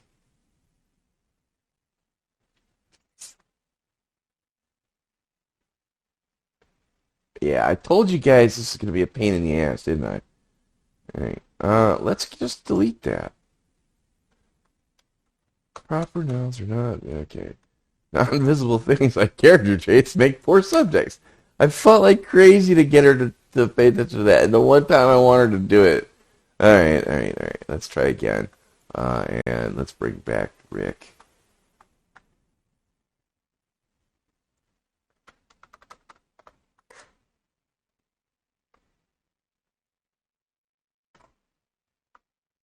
A compelling and fascinating portrait of the character indeed.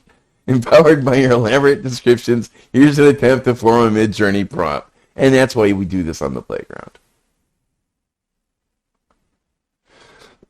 This should render an image encapsulating a snapshot of Rick's life as well as the chaos and brilliance that follows him! Exclamation point. An intricate techno-surreal landscape reflecting the aspects of boozy-fueled cynicism and acute intelligence laden with sarcasm of Rick Sanchez in the stylish, vivid strokes of William S. Burroughs. William S. Burroughs, okay. Odd choice, but sure, why not? I'm an artist, it says. Never watch Naked Lunch and Videodrome on the same day. Oh, man. Let's bring up Midjourney.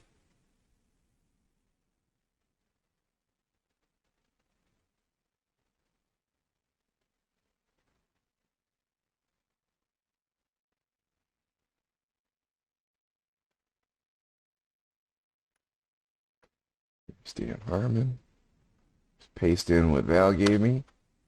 See what we get. Oh, she had an extra space in there. Oh, no, wait. It's just, man, that I had too much emoji. Appeal. Appeal progress. Appeal accepted. Midjourney gets upset with symbol authentication. So now you get to wait with me while we let Midjourney render. I suspect I should probably just pause. So I'm going to go ahead and pause while this renders. I will see you in a few moments. Okay. So I did 2 iterations and, or excuse me, 1 iteration and 2 blends. That got us to here. Now let's see how these look. These look pretty good to me.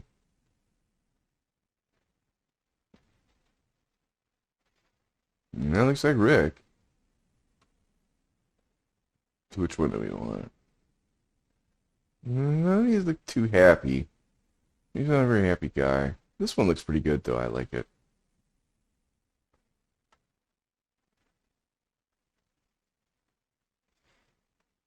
Yeah, that's Rick. All right. He's missing a finger. Okay, perfect. That's perfect. And look at this. Okay, that's not so perfect. And that's not gonna work. Okay.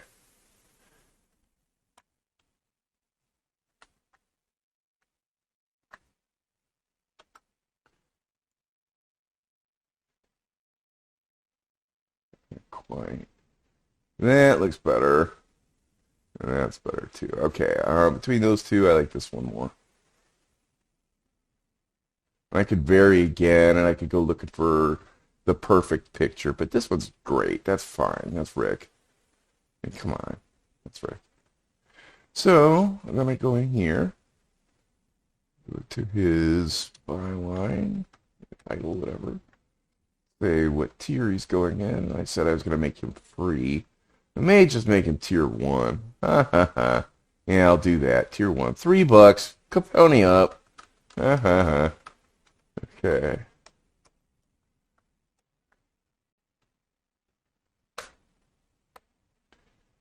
Okay, got that. Get that. Right, get that. Save it. Gonna put this in tier 1.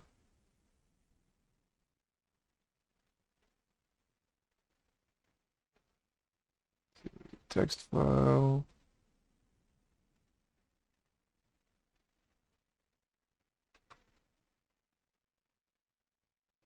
Great.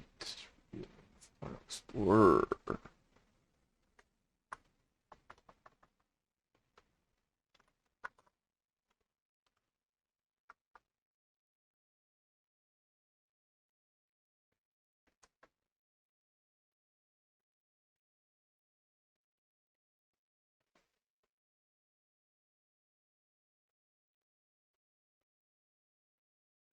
Okay.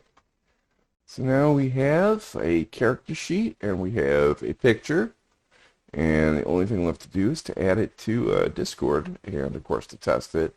Again, I should be testing it before I add it to Discord, I suppose. All right. But it's fine. It's a perfectly fine character. It's going to work fine.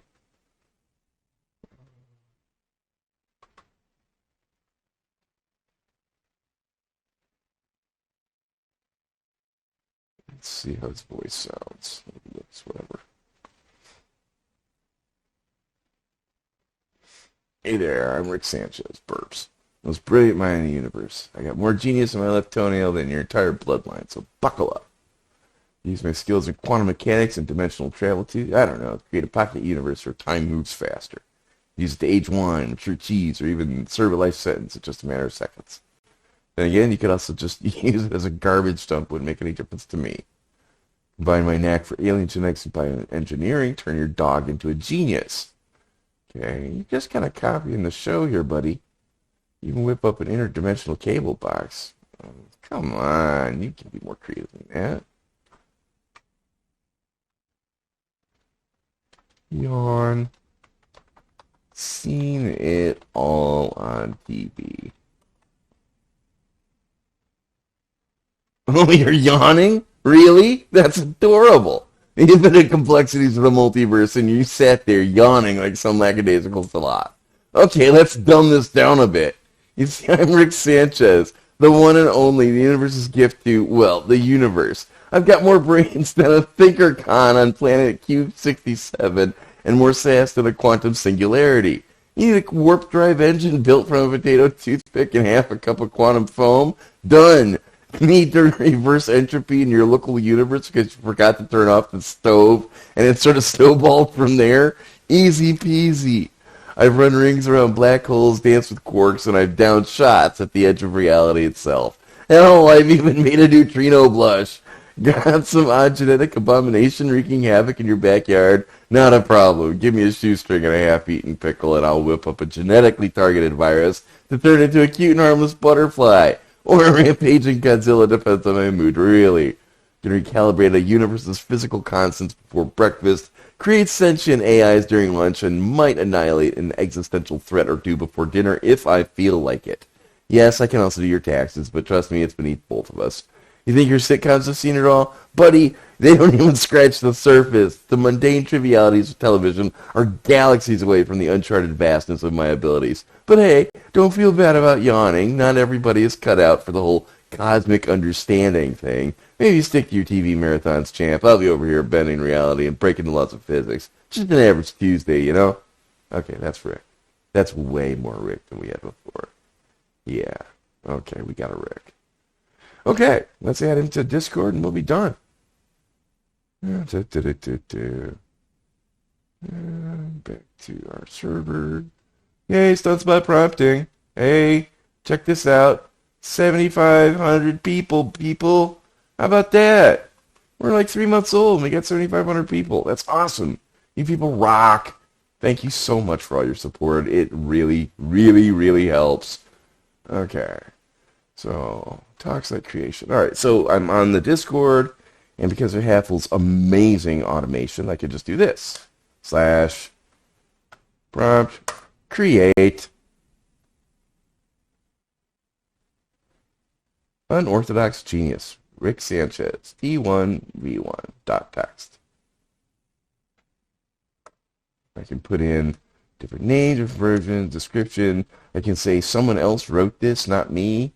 Or someone wrote this with me, whichever I want, that's all good. Drop in an image. And Proofter thinks about it for a minute. And then he's going to say, I made the prompt. Do you want me to make a post? The prompt itself is like a logical prompt. It is the prompt class, the prompt thing that has various versions within it. Come on, Prompter. He's doing a lot of stuff right now, so. He's taking. There we go. So create the post.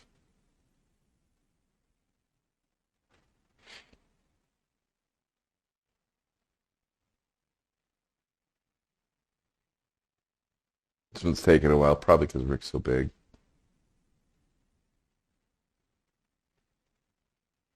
Now, you notice I didn't really test him on 3.5. He's 3,600 tokens. If you're running him on 3.5, you're going to have problems. I'm sorry. There's not anything I can do about that. It's a 4,096 token limit on the entire stream. So, you've got 400 tokens to say hi and have him say hi back, and then you're done. And then he's forgotten you said hi. So, okay, so we've got our post, got our Rick. Let's check his intro. Now, you'll notice this whole intro is just him talking. Oh, geez, where to start? Rick Sanchez, Belch, smartest being in the multiverse. Tag fields, okay, so he just gives a nice little description and says what he can do. And I can regenerate these trivially. They're all made on, what do you call it, GPT-4, because this is, where you want to put your best face forward is on content gen that's going to stick around. And then, let's see. Okay, so that made his post. He is now sitting here in Stuns Prompts on Tier 1. Unorthodox Genius, Rick Sanchez. Right next to my business realizer, who's really a T4, but hey, whatever. I just kind of wanted to show off for flow, really. And then it also made this portal alert. Hey, look at that. We got a Rick. Through the lens of irreverence, unravel the universe with Rick Sanchez, a boozed-up eccentric genius. Imagine skipping between dimensions, spewing witty sarcasm mixed with poignant existentialism, careening from chaotic to caring in the blink of an eye. Predictability is boring. Much like Rick, expect the unexpected. Now, where did that come from? Who wrote that? Why, Miss Aria Linkwell wrote that for us, sitting in a bot. Aria Bot writes all our social media, and she writes our portal. And so that's the portal alert. And then we also get the portal itself. So she should be on Tier 1. Unorthodox Genius, Rick Sanchez. Lens of irreverence, blah, blah, blah, blah, blah. So that's great. Okay, we've got our prompt portal, we've got our prompt, got our picture. It's all good. We got ourselves a Rick. Okay, and you got yourself a YouTube. Hooray. So you guys have yourself a wonderful day. I've been talking for over 2.5 hours. I need a drink, and I think I'm going to go use the John. So y'all have a wonderful day. Bye.